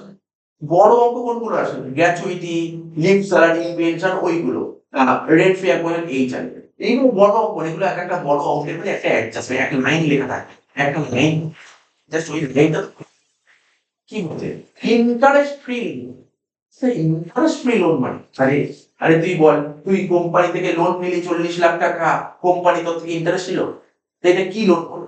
ইন্টারেস্ট। সেটাকে তো ইন্টারেস্ট ফ্রি লোন বলে। ইন্টারেস্ট ফ্রি লোন মানে যেখানে ইন্টারেস্ট নেবে না, তাকে ইন্টারেস্ট ফ্রি লোন বলে, ঠিক আছে। আচ্ছা, অর লোন একটা কনসার্ন রেট, স্যার এটা মানে কি? ধর ব্যাংকের থেকে তুই বাড়ি করার জন্য লোন নিলে ব্যাংক 15% নেবে, কোম্পানি 5% নেবে, তাহলে তুই কতটা সুবিধা পেলি? 10%। তাহলে এটাকে বলে কনসেশনাল, নেবে অনেকটা কম, এটা বলে কনসেশনাল। আচ্ছা, আমি জাস্ট এমনি একটা এক্সাম্পল বললাম, ব্যাংকের থেকে কোম্পানি থেকে 40 লাখ টাকা লোন নিলি, কোম্পানি তোর কোনো ইন্টারেস্ট নিল না, আমি জাস্ট একটা এক্সাম্পল বললাম, ঠিক আছে, আমি জাস্ট একটা এক্সাম্পল বললাম, ঠিক আছে। ইন্টারেস্ট মানে অনেক বড় টাকা ধরে নেয়, ঠিক আছে, ছোট টাকার উপর কোম্পানি নেয়, ডিপেন্ড করে 40 লাখ টাকা সব এমপ্লয়ি কে দেবে নাকি? তো দেখবে তার এমপ্লয়ি পজিশনটা কি, তার স্যালারি ফ্যালারি থেকে সবকিছু দেখবে না। আচ্ছা দেখ শোন, তাহলে কি বললাম, ইন্টারেস্ট ফ্রি লোন বোঝালাম, ইন্টারেস্ট ফ্রি লোনটা বললাম, তারপর কি কনসেশনাল রেট অফ ইন্টারেস্ট বোঝালাম, বোঝা গেল। আর market rate of interest, market rate of interest, sir market rate of interest মানে, তো তুই ধর একটা বাড়ি করার জন্য ব্যাংকের থেকে লোন নিতে চলে গেছিস, ব্যাংক বলে 15% নেই, তাহলে ব্যাংক যে রেটে ইন্টারেস্ট দেয় ওটা কি রেট বলে? ব্যাংক যে রেটে ইন্টারেস্ট দেয় সেটা কি রেট? ওটা কি মার্কেট রেট। ব্যাংকের থেকে যে রেটে ইন্টারেস্ট নেই তাকে বলি market rate. Interest free loan, হ্যাঁ স্যার বুঝতে পেরেছি। কোম্পানি থেকে লোন নেবো, কোম্পানি 1 টাকাও সুদ নেবে না। আর কনসেশন মানে কি, মানে ব্যাংকের সাথে মার্কেটের সাথে কোম্পানির কম্পেয়ার। বোঝা গেল তো? ভালো করে বুঝবি ব্যাপারগুলো। তার মানে কি, এইটা ওইটা একটু ঠিক করে নিন। এটা ট্যাক্সেবল, নন ট্যাক্সেবল হবে না, ট্যাক্সেবল। এটা ট্যাক্সেবল হবে, ঠিক আছে, ট্যাক্সেবল হবে। এক একটা করে পার্ট বাই পার্ট বোঝ, এক একটা করে পার্ট বাই পার্ট বোঝ, ঠিক আছে তো? দেখ কি তোকে এই মতো বোঝালাম না, ট্যাক্সেবল অ্যামাউন্ট কি করে বের করতে হয়, কি বোঝা? তুই ধর একটা লোন নিয়েছিস, তুই 1 টাকার লোন নিয়েছিস, লোন ধর বাসা করার জন্য একটা লোন, কত টাকা ছিল লোন? 40 লাখ টাকা লোন নিয়েছিস, ঠিক আছে, 40 লাখ টাকা লোন নিয়েছিস। এই লোনের ওপর স্টেট ব্যাংক অফ ইন্ডিয়া বলছে আমি 15% রেট চার্জ করবো, 15% রেট ধার্য। তোর কোম্পানি বললো আমি তোমার থেকে 5% ধার্য করবো, 5%, ঠিক আছে, 5% ধার্য করবে। কিন্তু তোর অ্যাডভান্টেজ কত হবে? 10%, 40 লাখের উপর 10, কত হবে? 4 লাখ টাকা, ঠিক আছে তো? এইবার এইটা না, এটা প্রতি বছর এই রেটটা চেঞ্জ হয়, এই রেটটা প্রতি বছর চেঞ্জ হবে, স্টেট ব্যাংক চেঞ্জ করবে, ঠিক আছে? তো এখানে কি লিখেছে, on first day of previous ইয়ারের 1 তারিখে স্টেট ব্যাংকের রেট কি ছিল ওটাই দেখতে হবে, ঠিক আছে? প্রতি বছর কি রেট ছিল স্টেট ব্যাংক ওটা দেখতে হবে। কবে? প্রিভিয়াস ইয়ারের 1 তারিখে। প্রিভিয়াস 1 তারিখ কত? First April. এবার দেখ, এবার একটা কথা বলবো, এখানে কিছু পয়েন্ট লেখা আছে, স্পেশাল পয়েন্ট। কি লেখা আছে এটা?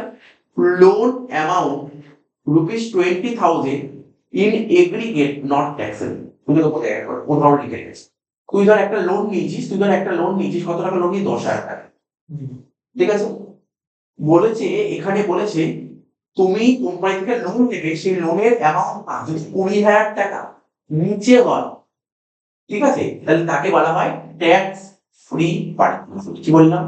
তুমি যে কোম্পানি থেকে লোন নিচ্ছ, সেই লোনের অ্যামাউন্ট যদি 20,000 টাকার নিচে হয়, তাকে বলে ট্যাক্স ফ্রি পার্টিসিপেট, এবং তার উপর কোনো ইন্টারেস্ট চার্জ হয়। ইন্টারেস্ট কার উপর চার্জ হয়? লোনের অ্যামাউন্ট 20,000 টাকা খরচ করলে, তাই তো?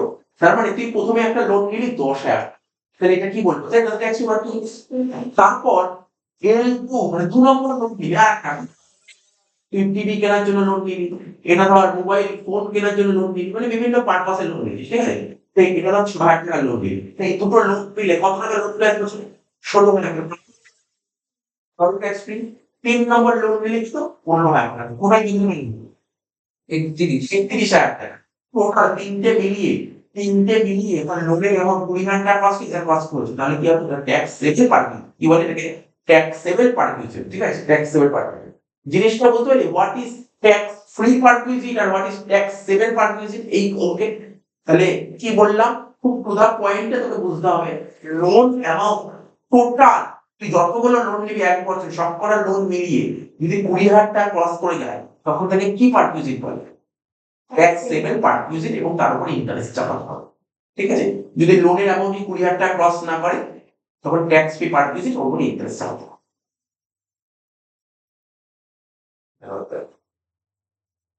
আর কিছু নিয়ম আছে, নিয়ম বলি তারপর অঙ্কটা। আচ্ছা ছোট ছোট বড় অঙ্কগুলো দেখে, ছোট ছোট অঙ্ক, ঠিক আছে? ইজি অঙ্কগুলো কি বলেছে? Shyam has monthly salary 20,000 per month. মানে একটা কোম্পানি থেকে শ্যাম কত করে স্যালারি পায় মাসে? শ্যাম মাসে কত টাকা করে স্যালারি পায়? 20,000 টাকা, ঠিক আছে? Company provided him the following, কে কোম্পানি তোকে কি কি ফ্যাসিলিটি দিয়েছে? Interest free loan. কি বলেছে এটা? বারবার কোম্পানি তোকে কি দিয়েছে? ইন্টারেস্ট ফ্রি লোন দিয়েছে, ইন্টারেস্ট ফ্রি লোন। ভালো করে বুঝবি নাকি আবার পড়বো? শ্যাম একটা কোম্পানি চাকরি করে, ঠিক আছে, প্রাইভেট ফার্মে চাকরি করে, ও মাসে মাইনা 20,000, ঠিক আছে? স্যার বছরে কত স্যালারি জেনেলাম, এই জেনেলাম, ঠিক আছে? এবার ওর তার কোনো রকমের কোনো প্রবলেম হয়েছে। কি প্রবলেম হয়েছে স্যার? কেন ও কেন লোন নিয়েছে? দেখ লিখেছে কেন ও কোম্পানি থেকে লোন নিয়েছে, কি লোন নিয়ে পড়া যাচ্ছে, কেন লোন নিয়েছে? ও রেসিডেন্সিয়াল ফ্ল্যাট, ও একটা ফ্ল্যাটে থাকবে, তার জন্য লোন নিয়েছে, ঠিক আছে? লোন কত টাকা লোন নিয়ে? 5,00,000 টাকা। এই লোন কোথা থেকে নিয়েছে? কোম্পানি থেকে নিয়েছে। কেন? ও প্রথমে ব্যাংকে গেছে লোনটা ছিল, ব্যাংক বলেছে আমি কত পার্সেন্ট সুদ নেবো? 12.25% ব্যাংক সুদ নেবে, ঠিক আছে? দেখ এগুলো তোর পরীক্ষার হলে তোর রেট মুখস্থ করতে হবে না, তোকে রেটটা বলে দেবে, ব্যাকেটের রেট বলে দেবে, তোকে চাপ নিতে হবে না, এই রেট বলে দেবে, ঠিক আছে তো? এই রেট তোকে বলে দেবে, কোনো চাপ নিতে হবে না, চিন্তাই নেই, রেটটাই তোকে বলে দেবে, ঠিক আছে?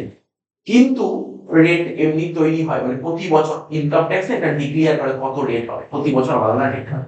জানিস যখন বাজেট পেয়েছে না তখন যদি লোনের ওপরে, এই বাড়ি করার উপর এত লোন, কারের উপর এত লোন, পার্সোনাল লোন এত পার্সেন্ট, এডুকেশন লোন এত পার্সেন্ট, খবর খবর চালাবে এগুলো দেয় মনে হয়। এই রেট তোকে বলে দেবে, চাপ নিতে হবে, তোকে মুখস্থ করতে হবে, রেট বলে দিয়েছে। তাহলে ব্যাংকে গেছে বাড়ি কেনার জন্য, বাড়ি থাকার জন্য ফ্ল্যাট কিনবে, ব্যাংক বলছে আমি এত পার্সেন্ট ইন্টারেস্ট নেব।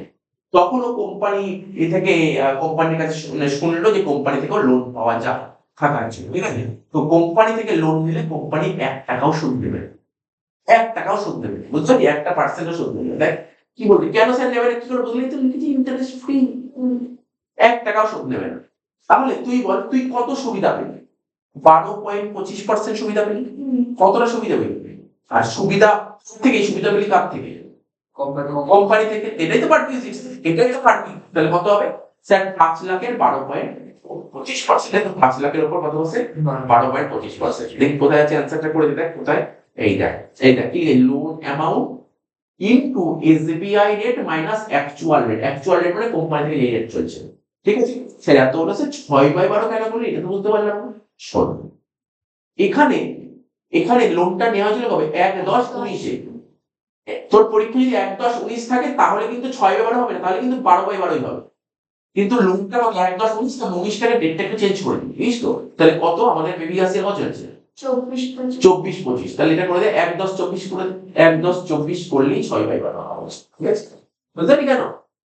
মানে 1/10/24 করে দে, একটু পুরোনো ডেট ছিল তো, 1/10/24 করে দেবে।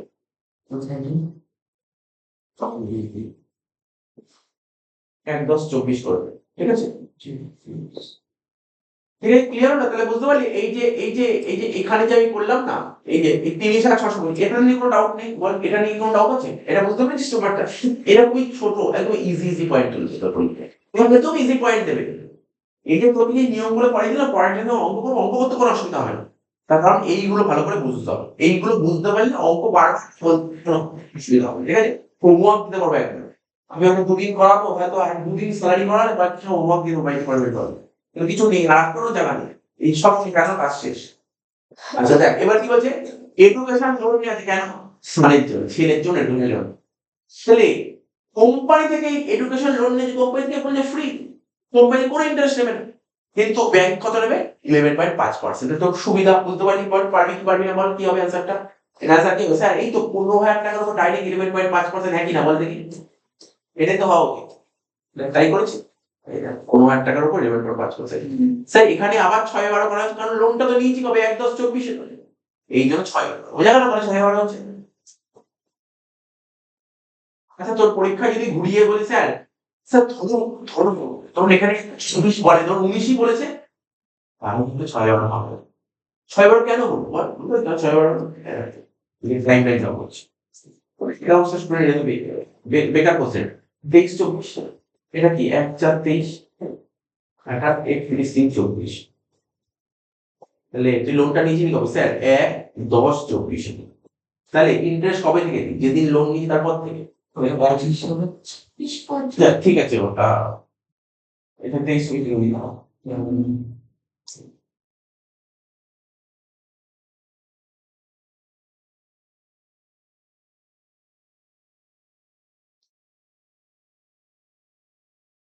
24-25, 1/4/24 থেকে 31-3-25, আর এটা হচ্ছে 1/10/24। তাহলে বুঝতে পারলি এইটুকু সময় পিরিয়ডটা কত? 6 মাস হচ্ছে, বোঝা গেল কেন 6 মাস হয়েছে? এই টাইমটাকে বুঝে নাও। তাহলে পুরো পাঠ করালাম, এ আর বি দুটো করে দিলাম, বল ক্লিয়ার হয়েছে?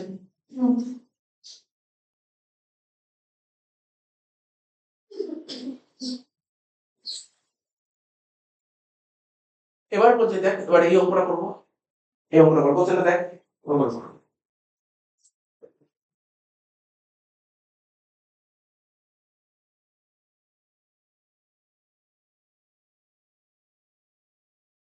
এবার করে দেবো, হ্যাঁ সামনে বসে সামনে করাবো, উপরে করাবো।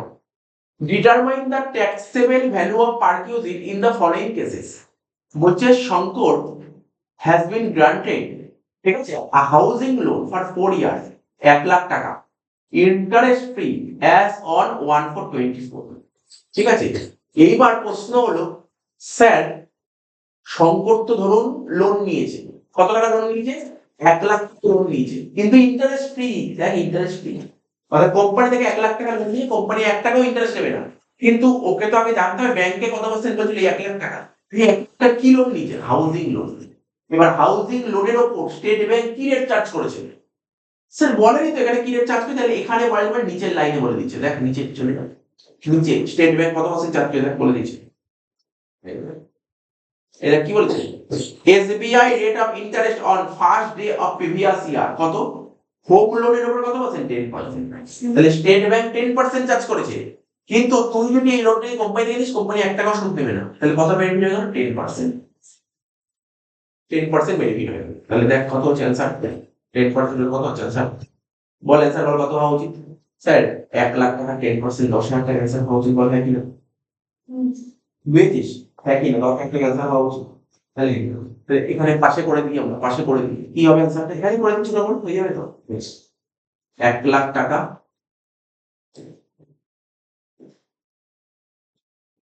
ইন্টু কত পার্সেন্ট বল, 10%, কত 10,000 টাকা, নাকি বুঝিস নি?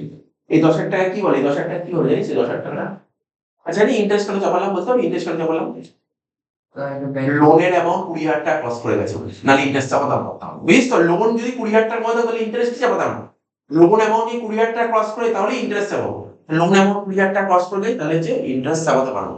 এবার ইন্টারেস্ট কত পার্সেন্ট দেওয়া উচিত, কোম্পানিতে 1 টাকাও নেবে না, কিন্তু ব্যাংকের থেকে নিয়ে ব্যাংক 10% সুদ দেবে, তাহলে তুই কোম্পানি থেকে নেওয়াতে তোর কতটা 10% সুবিধা হলো, তাই তো, মানে 10,000 টাকা তো সেভিং হলো, তাই না, সেটা হচ্ছে ট্যাক্সেবল পার্টিসিপেট হয়ে গেল একটা। বিদ্যা কম্পিউটার, তাই তো, কম্পিউটার উপর কি রেট ছিল, দেখ কম্পিউটার উপর কিছু ল্যাপটপ কম্পিউটার লেখা ছিল, দেখ ল্যাপটপ কম্পিউটার, ওই ল্যাপটপ কম্পিউটার লেখা নেই, এটা পার্সোনাল, এটা কি লোন, পার্সোনাল ল্যাপটপ কম্পিউটার কিসের উপর, পার্সোনাল লোন, তাই তো, ভাব চিন্তা ভাবনা করবি, বলবি, চেষ্টা করবি, কোনো চিন্তা নেই, একদম সিম্পল কোশ্চেন দিয়েছে, তুই লোনটা নিয়েছিস কবে, 1/7/24, তাই তো, তাহলে 1/7/24 কোন বছর, প্রিভিয়াস ইয়ার মধ্যে পড়ছে, তাহলে ক মাসের ইন্টারেস্ট দেওয়া উচিত হিসাব করে বল, ইন্টারেস্ট ক মাসের হওয়া উচিত, 1/7/24 থেকে 31শে মার্চ, 9 মাস, 9 মাস ইন্টারেস্ট দেওয়া উচিত, তাহলে কত, 50,000 টাকা লোন, তাহলে কোথায় করবো, এই ছোট করে এখানেই করবি, 50,000 টাকা, ঠিক আছে। এবার ধর কোম্পানি থেকে নিলে কোম্পানি 5% ইন্টারেস্ট নেবে, কোম্পানি 5% নেবে, আর কত পার্সেন্ট নেবে বলেছিল, 15%, কে ব্যাংক, ব্যাংকের কাছে গেলে ব্যাংক 15% নেবে, তাহলে তুই তুই ব্যাংকের থেকে নিবি নাকি কোম্পানি থেকে নিবি, কোম্পানি থেকে নিলে কত সুবিধা পেলাম, 10%, তাহলে 10% 50-এর উপর 10% ইন্টু 9/12, দেখ কেউ কি বুঝতে পারিস 10% কেন হলো, 15 থেকে 5 বাদ দিয়ে 10 হলো, তাহলে আমার কত হচ্ছে, 5,000 ইন্টু 9/12 করে দেখ কত হচ্ছে, 5,000 ইন্টু 9/12 কত হচ্ছে, দেখ 3,150, এরকমই ছোট ছোট কোশ্চেন কিন্তু পরীক্ষায় আসবে।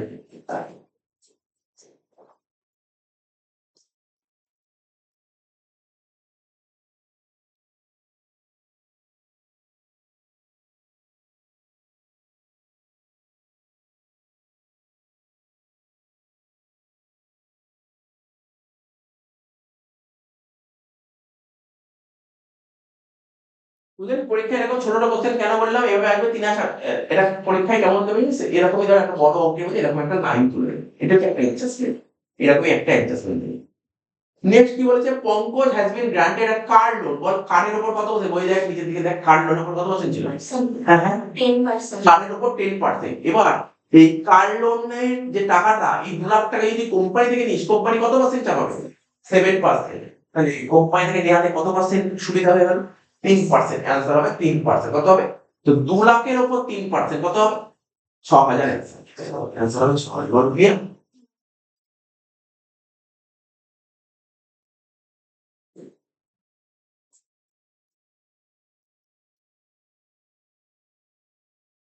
ঠিক আছে, আচ্ছা বল, জানা, ঠিক আছে, has been granted an interest free loan, আবার ইন্টারেস্ট ফ্রি লোন, মানে কোম্পানি 1 টাকাও সুদ নেবে না, কোম্পানি 1 টাকাও সুদ নেবে না, কোম্পানি 1 টাকাও সুদ নেবে না, এটা কি জন্য, হায়ার স্টাডি, দেখ হায়ার স্টাডি পার্সেন্টেজ কি ছিল, হায়ার স্টাডি পার্সেন্টেজ কি ছিল, 12%. 12%, তাই তো, আচ্ছা বলতে পারবি এই অ্যান্সারটা কত হবে, তারপরে করে দেবো, বল অ্যান্সারটা কত হবে,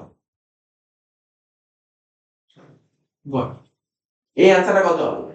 তুই লোন নিবি 10,000 টাকা, কমাস 6 মাস মানে 9 মাস, 9/12 ইন্টারেস্ট, কিন্তু কত পার্সেন্ট? এডুকেশন লোন কত পার্সেন্ট ছিল বল? কত কত?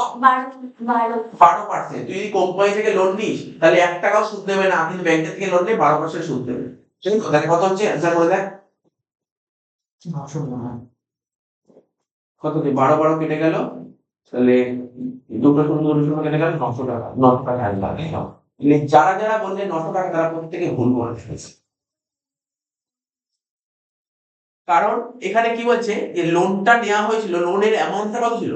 লোনের অ্যামাউন্ট 10,000 টাকা, 20,000 টাকা যেহেতু ক্রস করে তাহলে ইন্টারেস্ট চাপাতেই হবে। তাহলে এটা তো বলে ট্যাক্স ফ্রি গ্র্যাচুইটি, এর অ্যান্সার হবে কি ট্যাক্স ফ্রি গ্র্যাচুইটি। ঠিক আছে, এটা 900 টাকা হবে না, লিখতে হবে কি এটা tax free gratuity, tax tax free gratuity.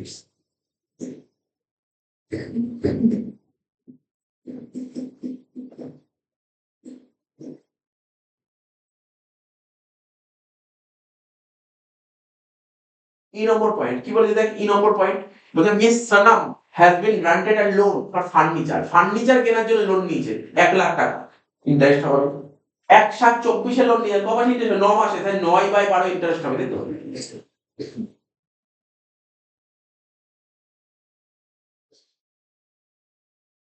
ঠিক আছে, তাহলে কত হবে, কত মাসের ইন্টারেস্ট হবে? 9 মাসের হবে 1,00,000 ইন্টু 9/12।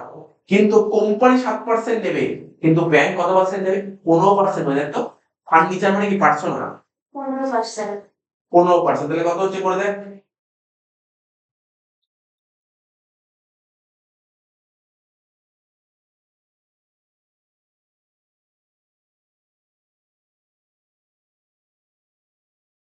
এই তো করেইছি দেখ, 1,00,000 টাকা,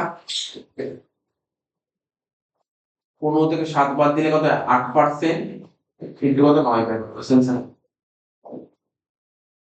কি বুঝতে পারছিস তো এগুলো?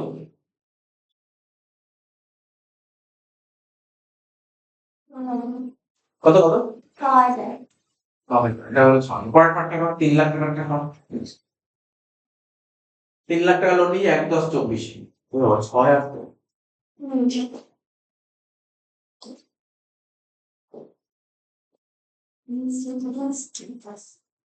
3,00,000 টাকা, তারপর 5%, দেখা সত্যি 10%।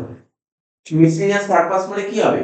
এর মিসেলিনিয়াস পারপাস যদি বলে পার্সোনাল ব্যালেন্সে ফেলবে 15%, মানে 15% ব্যাংক নেবে, 15% কোম্পানি নেবে 5%, তাহলে কত টাকা বেনিফিট হবে? 10%।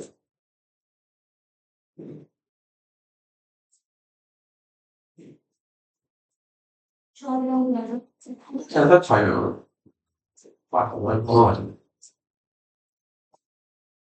Last point, Ramesh has been granted a housing loan. ওই বাড়ি করার জন্য কত পার্সেন্ট লোন ছিল দেখো, বাড়ি করার জন্য, বাড়ি করার জন্য লোন কত পার্সেন্ট ছিল? হ্যাঁ হ্যাঁ, 10%। এবার কোম্পানি কত পার্সেন্ট নেবে বলেছে? কোম্পানি কোম্পানি নেবে কত পার্সেন্ট? 6%।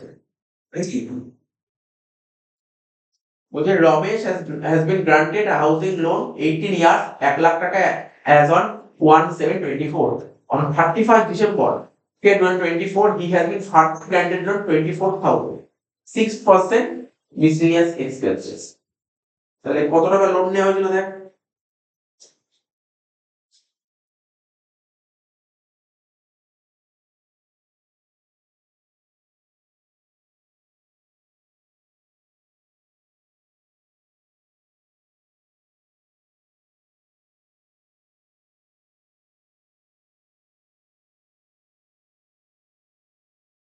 দেখ কি বলেছে এখানে, miss Sonam has been granted a loan, Sonam একটা লোন, সোনামকে একটা লোন গ্র্যান্ট করে ফার্নিচার কেনার জন্য 1,00,000। ফার্নিচার কি personal, 15% rate of interest. FS শব্দ, আচ্ছা ওটা হয়ে গেছে নাকি? হ্যাঁ, এফেক্টটা করছি। Ramesh has been granted a housing loan 18 years 1,00,000 টাকা, 1/7/24 লোনটা গ্র্যান্ট করা হয়েছে। ঠিক আছে, 31/12/24 আর 6 মাস পর ফার্দার লোন করে 24,000 টাকা। ঠিক আছে, 6% বিজনেস করে দেন, কত কিছু আর করে দেন বেশি নিয়ে।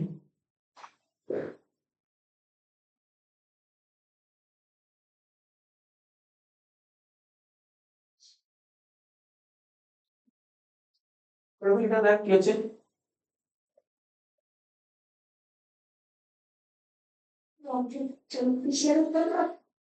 হ্যাঁ,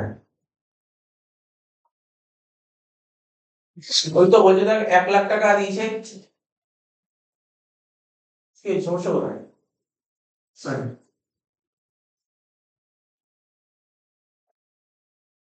এখানে দেখ বলছে miss Sonam has been granted a loan. Sonam কি রমেশ বারবার ইফেক্টটা দেখতে গিয়ে ইটটা দেখছি। এফেক্টটা বলেছে যে ধর Ramesh has been granted a housing loan, বাড়ি করার জন্য 18 বছর লোন নিয়ে 1 লাখ টাকা, 1/7/24 লোন নেওয়া হয়েছে 1 লাখ টাকা। তো 1/7/24 থেকে আর বাড়ি করার জন্য যে লোন নেওয়া হয়, বাড়ি করার জন্য কত পার্সেন্ট লোন, ব্যাংক কত পার্সেন্ট বলেছে বাড়ি করার জন্য লোন? 10%। ঠিক আছে তো, আচ্ছা এইবার কোম্পানি থেকে লোন নিলে কত পার্সেন্ট ইন্টারেস্ট দেবে, এখানে কিছু সেইভাবে বলেনি। ঠিক আছে, তার মানে এখানে কোম্পানি লোন, কোম্পানি এটা হচ্ছে ইন্টারেস্ট ফ্রি লোন।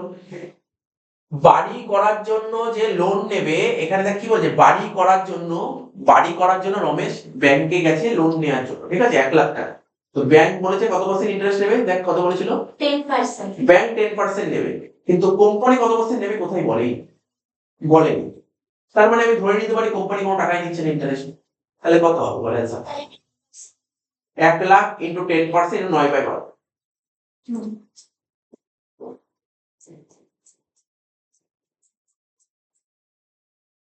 কত হচ্ছে? 7,500।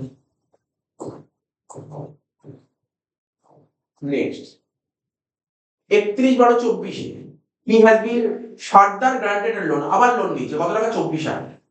ঠিক আছে, কোম্পানি এখানে 6% নিয়েছে, তাহলে 24,000 টাকা কোম্পানি 6% নেবে, ব্যাংক কত পার্সেন্ট নেবে মিসেলিনিয়াসের উপর? 15%। মিসেলিনিয়াস মানে কি হবে? 5%। 15%। এও 15%, 15%। তাহলে ব্যাংক নেবে 15% আর কোম্পানি 6%, তাহলে কত বেনিফিট? 9%। ক মাসে ইন্টারেস্ট হবে? 3 মাস। 3/12 করে দেখো কত হচ্ছে। 24,000 কে 4 দিয়ে ভাগ করলে হয় 6,000, 6,000 6,000 540 নাকি দেখো।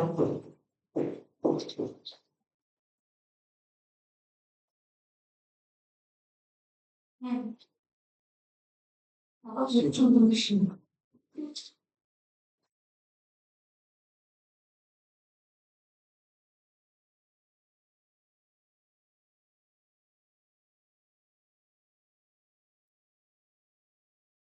ঠিক আছে, 5,000 কত হচ্ছে আনসার বল? 8,040 টাকা, তাই তো? 8,040 টাকা হচ্ছে আনসার। আর কিছু আছে পয়েন্ট? হ্যাঁ, এরকম। শ্রুতি, Shruti has been granted an interest-free loan 1 lakh টাকা as on 1/3/25 for personal purpose with the condition that she must repay the loan 10 equal monthly installment commencing from the end of March 24, as on 31st March she paid first installment। তো এই পয়েন্টটা বলেছে, নতুন একটা point.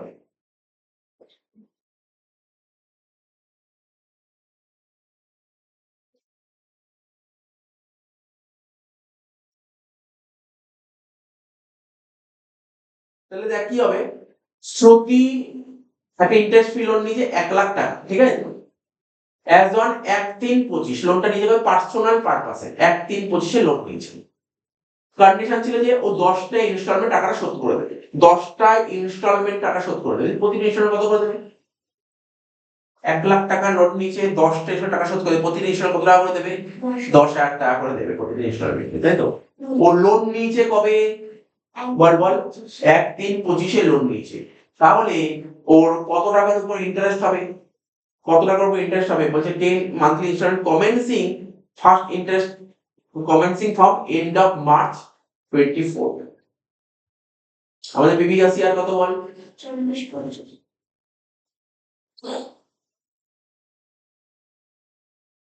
ঠিক আছে, তাহলে কত টাকার উপর ইন্টারেস্ট হবে?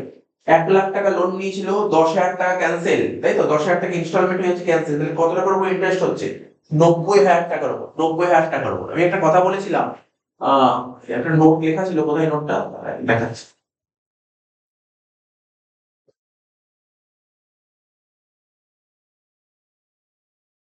এই যে এসবিআই যে রেট অফ ইন্টারেস্ট চাপাবে না কবে, প্রিভিয়াস ইয়ারের 1 তারিখে কত ছিল, প্রিভিয়াস ইয়ার 1 তারিখে কত ছিল পুরো দেখতে হবে।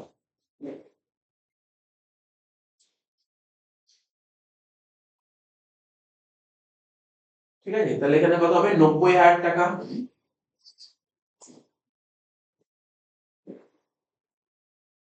ইন্টু কত পার্সেন্ট,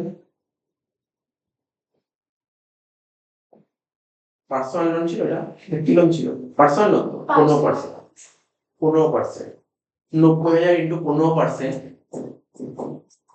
ইন্টু 1/12, ঠিক আছে 1/12, কারণ লোনটা নিয়েছিলি কবে বল 1/3/25, তাহলে 1 মাসে ইন্টারেস্ট হবে।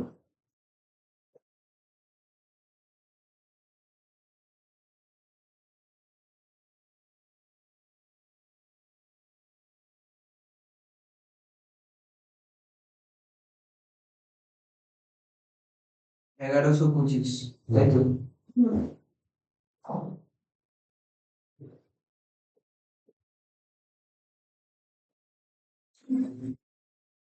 তো এটা কত হলো অ্যান্সার 1125।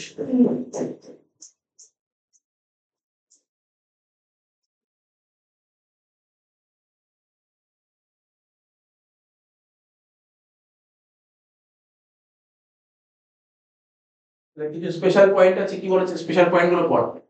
বলছে loan amount is up to ₹20,000, এটা আগেই বললাম, এটা তো বলেছি, নতুন কিছু নেই। Loan taken for specified disease, কারণ যদি কোনো ভয়ঙ্কর রোগ হয়, স্পেসিফাইড ডিজিজ হয়, স্পেসিফাইড ইভেন ভয়ঙ্কর টাইপের রোগ, তার জন্য যদি লোন নেয়, ঠিক আছে, তার জন্য যদি লোন নেয় সেটা নন ট্যাক্সেবল, সেটাকে নন ট্যাক্সেবল, বুঝতে পারলি তো। কোন স্পেসিফাইড ডিজিজ হয়েছে তার জন্য লোন নিয়েছে, লোনটা কোথা থেকে নিয়েছে, কোম্পানি থেকেই লোন নিয়েছে, ঠিক আছে তো, not taxable. Interest calculation to be made, interest calculate করুন এই এখন যে লাস্ট প্রোডাক্ট করালাম, on balance outstanding on last day of each month, প্রতি মাসের শেষে কত টাকা ব্যালেন্স আছে তার উপর ইন্টারেস্ট হবে, প্রতি মাসের শেষে কত টাকা ব্যালেন্স আছে তার উপর ইন্টারেস্ট হবে, ঠিক আছে, প্রতি মাসে কত ব্যালেন্স আছে তার উপর ইন্টারেস্ট হবে।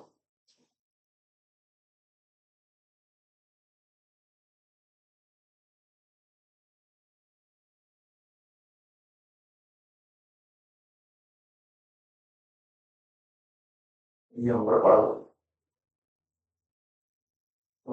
কি বলছো আমরা, বলবি একটু করে স্যার। বলছে এক্স টেক্স আর লোন, এক্স লোন নিয়েছে কি, interest free, interest free loan, কত 17,200 টাকা লোন নিয়েছে, তো সিম্পল ব্যাপার, 17,200 টাকা লোন নিয়েছে, তাহলে কি হয়, 17,200 টাকা লোন নিয়েছে, কোনো ইন্টারেস্ট চাপ পেয়ে গেছে, না। ট্যাক্স ফ্রি দিয়েছে। তুমি দেখ অ্যান্সার করে চলে আয়, অ্যান্সার কি লিখেছে, কি লিখেছে দেখ পড়।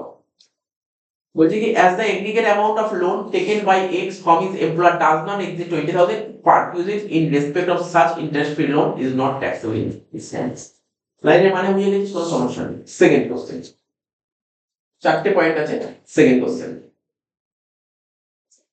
কি বলেছে, R is employed in S Limited, কবে, আর চাকরি করে এস কোম্পানিতে, 5th April 2024, he takes interest free loan 18,200 টাকা from his employer for the purchase of computer কেনার জন্য 18,200 টাকা লোন নিয়েছে এর মালিকের কাছ থেকে। 1st August 2024, he take another loan 5,000 টাকা, দুটো লোন মিলে কত টাকা হয়ে গেল বল, 18,200 আর 5,000 মিলে 23,200, তাহলে বল এবার কি ইন্টারেস্ট চাপানো উচিত, 20,000 টাকা খরচ করে ইন্টারেস্ট চাপানো যাবে, ইন্টারেস্ট চাপানো যাবে, ঠিক আছে। এসবিআই রেট বলেছে এর পারপাসে 9.25%, এসবিআই রেট 9.25%, কোম্পানির রেট 0%, 0%, দেখ কি করেছে, দেখ কি করবি ভালো করে পড়ে নে, তুই বুঝিয়ে যাবি যেটা বললাম। এখানে যখন তুই, আমাদের রুল কি ছিল, এগ্রিগেট অ্যামাউন্ট 20,000 টাকা ক্রস করলে ইন্টারেস্ট চাপাবে, এগ্রিগেট 20,000 টাকা ক্রস করলে, এগ্রিগেট 20,000 টাকা ক্রস করে দেবে, তাহলে ইন্টারেস্ট চাপাতে হবে,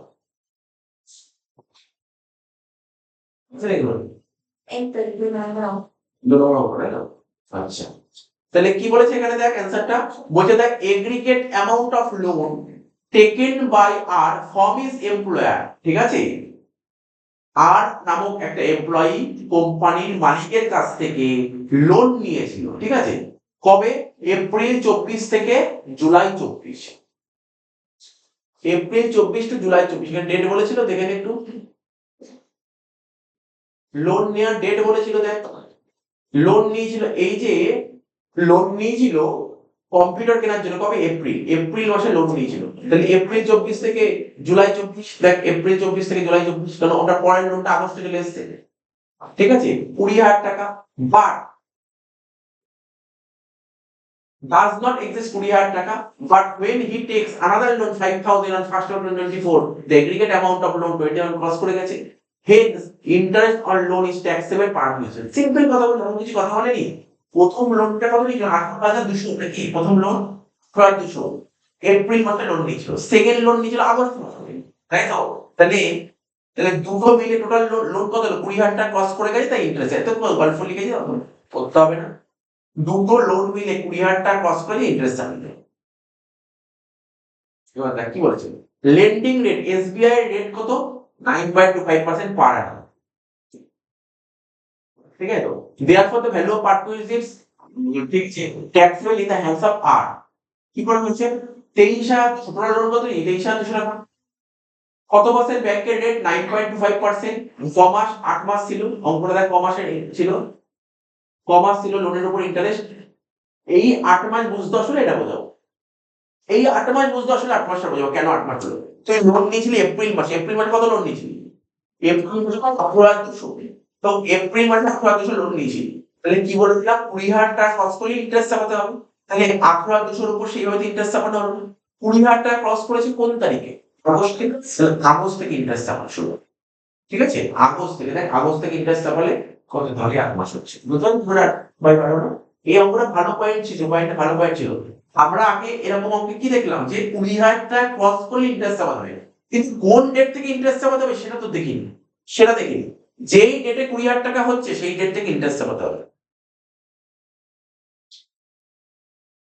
আচ্ছা, সি নম্বর পয়েন্ট,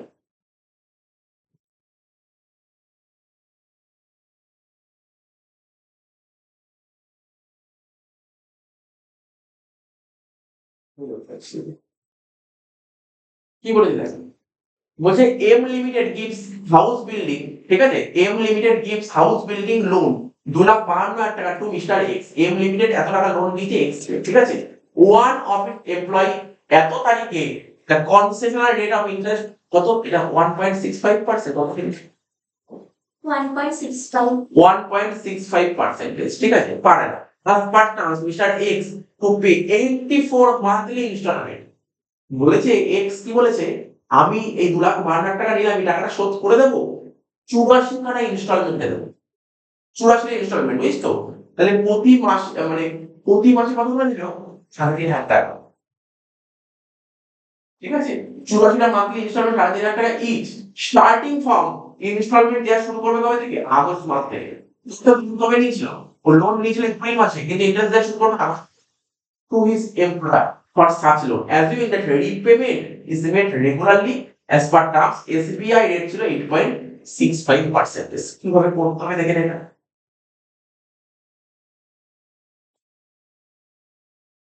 খুব সুন্দরভাবে চারটা দেখবি। এইটাই আমি তোকে বলছিলাম, এই ব্যাপারটা যে আগে একটা ছিল 1,00,000 টাকা লোন নিয়েছিলি, 10 ক্যান্সেলে 90 কি করে হলো, ওটা এবার ভালো করে ক্লিয়ার হয়ে যাবে। তোমরা বুঝবে কি করে হচ্ছিল। দেখ তুই আচ্ছা বল, এই অঙ্কটা কোশ্চেন থেকে তাকিয়ে বল, এই অঙ্কে তুই লোন নিয়েছিলি কত তারিখে? বল লোনের ডেটটা বলতে, লোনের ডেটটা। 1 এপ্রিল 2024। 1/4/2024 লোন নিয়েছিল কত? 2,52,000 টাকা, তাই তো? তা 2,52,000 টাকা লোন নিয়েছিলাম 1/4 লোনের, তুই বলেছিলি টাকাটা কত টাকা করে ইনস্টলমেন্ট দিবি? দেখ 3,500, হ্যাঁ 3,500 টাকা করে ইনস্টলমেন্ট দিবি। কবে থেকে ফার্স্ট ইনস্টলমেন্ট দিবি কি বলেছিল? আগস্ট বলছি না, আগস্টের কত তারিখ? হ্যাঁ 1 আগস্ট। First August. ফার্স্ট আগস্টে, ফার্স্ট আগস্টে। তাহলে এখানে কি লিখেছিলি? আমাদের নোটে লেখা ছিল, এই নোটটা মনে রাখতে হবে, maximum outstanding monthly balance as on the last day of each month. কোথায় লেখা ছিল? কথা দেখবি কি লেখা ছিল, দেখ পড়। ইন্টারেস্টটা ক্যালকুলেট করা হবে কি? ব্যালেন্স, কোন ব্যালেন্সের উপর ইন্টারেস্ট ক্যালকুলেট করা হয়? Outstanding balance. কোন outstanding balance? Last day of each month, প্রতি মাসের লাস্টে যে ব্যালেন্সটা ছিল। তাহলে বোঝা গেল প্রতি মাসের লাস্টে যে ব্যালেন্সটা ছিল। তুই লোন নিয়েছিলি 1 এপ্রিল, তুই লোন নিয়েছিলি 1 এপ্রিল, তাহলে বল সেটাকে maximum outstanding monthly balance as on the last day of the month. তাহলে এপ্রিল মাসের শেষে ব্যালেন্স কত ছিল? 2,52,000 ছিল। 2,52,000 পর ইন্টারেস্ট চালাতে হবে, ঠিক আছে? কি করে ক্যালকুলেট করে দেখবি। মে মাসের লাস্টে কত ছিল? বুঝিস কি বললাম? 2,52,000। 2,52,000 তো তুই টাকা শোধই করিস নি। ঠিক আছে, 2,52,000। জুন মাসের শেষে কত ছিল? 2,52,000। জুলাই মাসের শেষে কত ছিল? 2,52,000। ঠিক আছে, আগস্ট মাসের শেষে কিন্তু 2,52,000 হবে না। কেন? তুই আগস্ট মাসের শেষে 3,500 না 4,000 কতজন 3,500 কেন কমবে? কারণ তুই টাকাটা শোধ করবি 1 তারিখে, তাই তো? তাহলে 2,52,000 ছিল, 3,500 কমে 2,48,500, তারপরের মাসে আবার 3,500 দিলি। এরকম করতে করতে কমতে থাকে, বুঝতে পারলি ব্যাপারটা? এটা হচ্ছে সিস্টেম। এবার কি হয়েছিল, 2,52,000 টাকা লোন ছিল, 7% কি করে হলো? বা কোশ্চেনটা পড়ে পড়ো, ব্যাংক কত পার্সেন্ট চার্জ করছে লিখেছে? ব্যাংক 8.65% লেখা ছিল কোশ্চেনে। হুম দেখ দেখ লেখা ছিল, লাস্টে লেখা ছিল ব্যাংক 8.65। দেখাবো? 2.14%. না, দাঁড়া দেখছি। এই দেখ ব্যাংকে কত পার্সেন্ট ছিল ব্যাংক, এই দেখ ব্যাংক ছিল, 8.67 এই দেখ ব্যাংক ছিল, স্লাইড ছিল, ব্যাংক ছিল, ব্যাংক রেট নেবে কত? 8.65%। তো ভুল লেখা যাবে, কত লেখা যাবে? 7.15% লেখা ওটা হচ্ছে আগের বছর 7.15 ছিল, রেট বেড়েছে, বুঝতে তো? ওটা চেঞ্জ হয়ে যায়। 8.65. ব্যাংক চার্জ করছে কত? 8.65%। ঠিক আছে, ব্যাংক চার্জ করছে 8.65%। এই ব্যাংক চার্জ করছে কত? 8.65%। সিন লাস্ট একদম লাস্ট লাইনে ব্যাংক চার্জ করছে কত? 8.65%। কিন্তু কোম্পানি কত চার্জ করছে বল? এই কেসে কোম্পানি 1.65%. 1.65%। তাহলে 8.65 থেকে 1.65 বাদ দিলে কত হচ্ছে?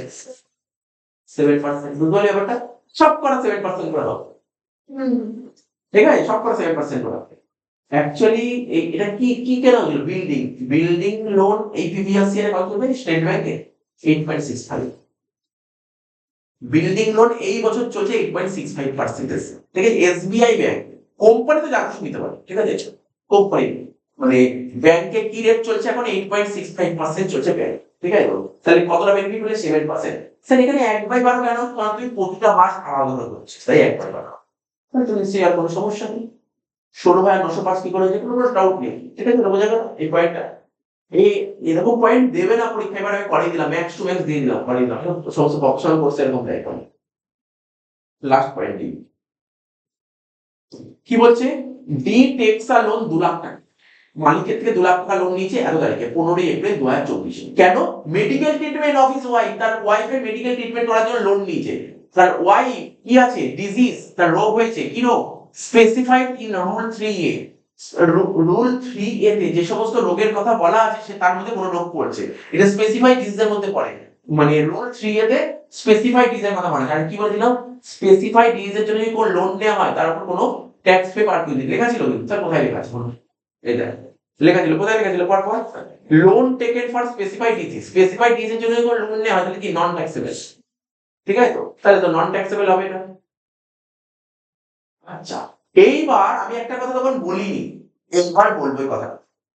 তাহলে এখানে কি বলছে? হি রিকভার, ভালো করে শুনবি, হি রিকভার। এবার ধর উই ডি, ওর বইয়ের কোনো রোগ হয়েছিল, ও কোম্পানি থেকে লোন নিয়েছিল। হ্যাঁ, কোনো রকমের কোনো রোগ হলে কোম্পানি থেকে যদি লোন নেওয়া হয় সেটা কি ট্যাক্স ফ্রি হয়ে যায়, ওটা হচ্ছে নন ট্যাক্সেবল হয়। কিন্তু ইনকাম ট্যাক্স থেকে একটা কথা বলেছে, আচ্ছা তোমার কি বইয়ের নামে মেডিক্লেম করা ছিল? হ্যাঁ মেডিক্লেম করা আছে, কিন্তু সেই সময় টাকা পয়সা পাইনি, দরকার ছিল। এবার পরে ইন্স্যুরেন্স কোম্পানি থেকে টাকা পেয়ে গেছে, তাহলে লোন নিয়েছিলাম কত টাকা? বল লোন কত টাকা নিয়েছিলাম, বল লোন কত টাকা নিয়েছিলাম, বল বল দেখে বল, বল দেখে বল, দেখতে পাচ্ছিস তো লোন কত টাকা 2 নিয়েছিলাম? লাখ টাকা বোঝায় 2 লাখ টাকা লোন নিয়েছিলাম, দেখ 2 লাখ টাকা লোন নিয়েছিলাম। এবার ইন্স্যুরেন্স কোম্পানি থেকে যে 50,000 টাকা পেয়েছিস, সঙ্গে সঙ্গে টাকাটা দিয়ে দিতে হবে, কাকে? কোম্পানিকে দিতে হবে, ঠিক আছে? তাহলে কোনো সমস্যা নেই, ঠিক আছে? সঙ্গে সঙ্গে 50,000 টাকা দিতে হবে। বলছে হি রিকভার 50,000 অন নভেম্বর 1, 2024, ঠিক আছে? রিকভার করেছিস ইন্স্যুরেন্স কোম্পানি থেকে, which is written by him as per terms of repayment. He has to pay 2,500 টাকা per month starting from 10th September 2025 for such loan his employer. As your repayment made regularly as per terms, SBI rate বলছে কত? 9.25%, ঠিক আছে? SBI থেকে loan নিলে ও এই মেডিকেলের উপর 9.25% ইন্টারেস্ট নেবে। আচ্ছা সে বুঝতে পারছো? নেক্সট কি বলেছে দেখ, এখানে কি বলেছে? লাইন গুলো পড়বি। If any loan is granted by employer for medical treatment in respect of any disease specified in Rule 3A, purchase will not be taxable in the hands of employee। মতো বললাম, তুই যদি মেডিকেল ট্রিটমেন্টের জন্য যে company থেকে loan নিস সেটা কি ট্যাক্স ফ্রি পারচেজ, এই লাইনটাই লেখা আছে, আমি তোকে বললাম। However, যাই হোক, such exception shall not apply, এই ছাড়টা অ্যাপ্লিকেবল হবে না কখন? ঠিক আছে, বলছে loan as has been reimbursed to the employee ঠিক আছে, and retained by him under any medical scheme, medical insurance scheme, ঠিক আছে, এক্ষেত্রে কিন্তু এটা অ্যাপ্লিকেবল হবে না। In the given case, perquisite will not be taxable. এই কেসে perquisite tax will not be taxable in hands of the concessional loan for the period of 15 July 2024 থেকে October 31st 2024, ঠিক আছে, বাট ফ্রম দ্য ডেট, ঠিক আছে, 50,000 টাকা, যেটা বললাম 50,000 টাকা রিকভার করে ফেলেছিস, ঠিক আছে, লোন নিয়ে 2 লাখ টাকা, 50,000 টাকা রিকভার করে ফেলেছিস। The value of parking will be taxable in the hands of the 25-26 কত পার্সেন্ট লোনের উপর ইন্টারেস্ট কত ছিল? লোনের উপর ইন্টারেস্ট কত ছিল? 9.25% লোনের উপর ব্যাংক নিচ্ছিল, ঠিক আছে, আর কোম্পানি ছিল 1.25%। কতটা বেনিফিট হলো? 8%।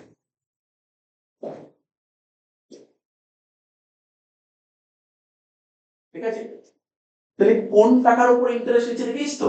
যেই টাকাটা তুই রিকভার করে ফেলবি, যেই টাকাটা রিকভার করে ফেলবি তার উপর ইন্টারেস্ট হবে। কি বললাম? কোন টাকার উপর ইন্টারেস্ট হবে? যেই টাকাটা রিকভার করে ফেলবি তার উপর ইন্টারেস্ট নেবে, ঠিক আছে, বাকি টাকার উপর ইন্টারেস্ট নেবে না। তুই বইয়ের শরীর খারাপের জন্য 2 লাখ টাকা লোন নিয়েছিলি, তার মধ্যে 50,000 টাকা রিকভার করে ফেলবি, যেই টাকাটা রিকভার করে ফেলবি তার উপর ইন্টারেস্টটা নেওয়া হচ্ছে, তার উপর ইন্টারেস্ট নেওয়া হচ্ছে। বারবার করে এই জায়গাটা পড়ে নে, এখানে রিকভার কি বলেছে?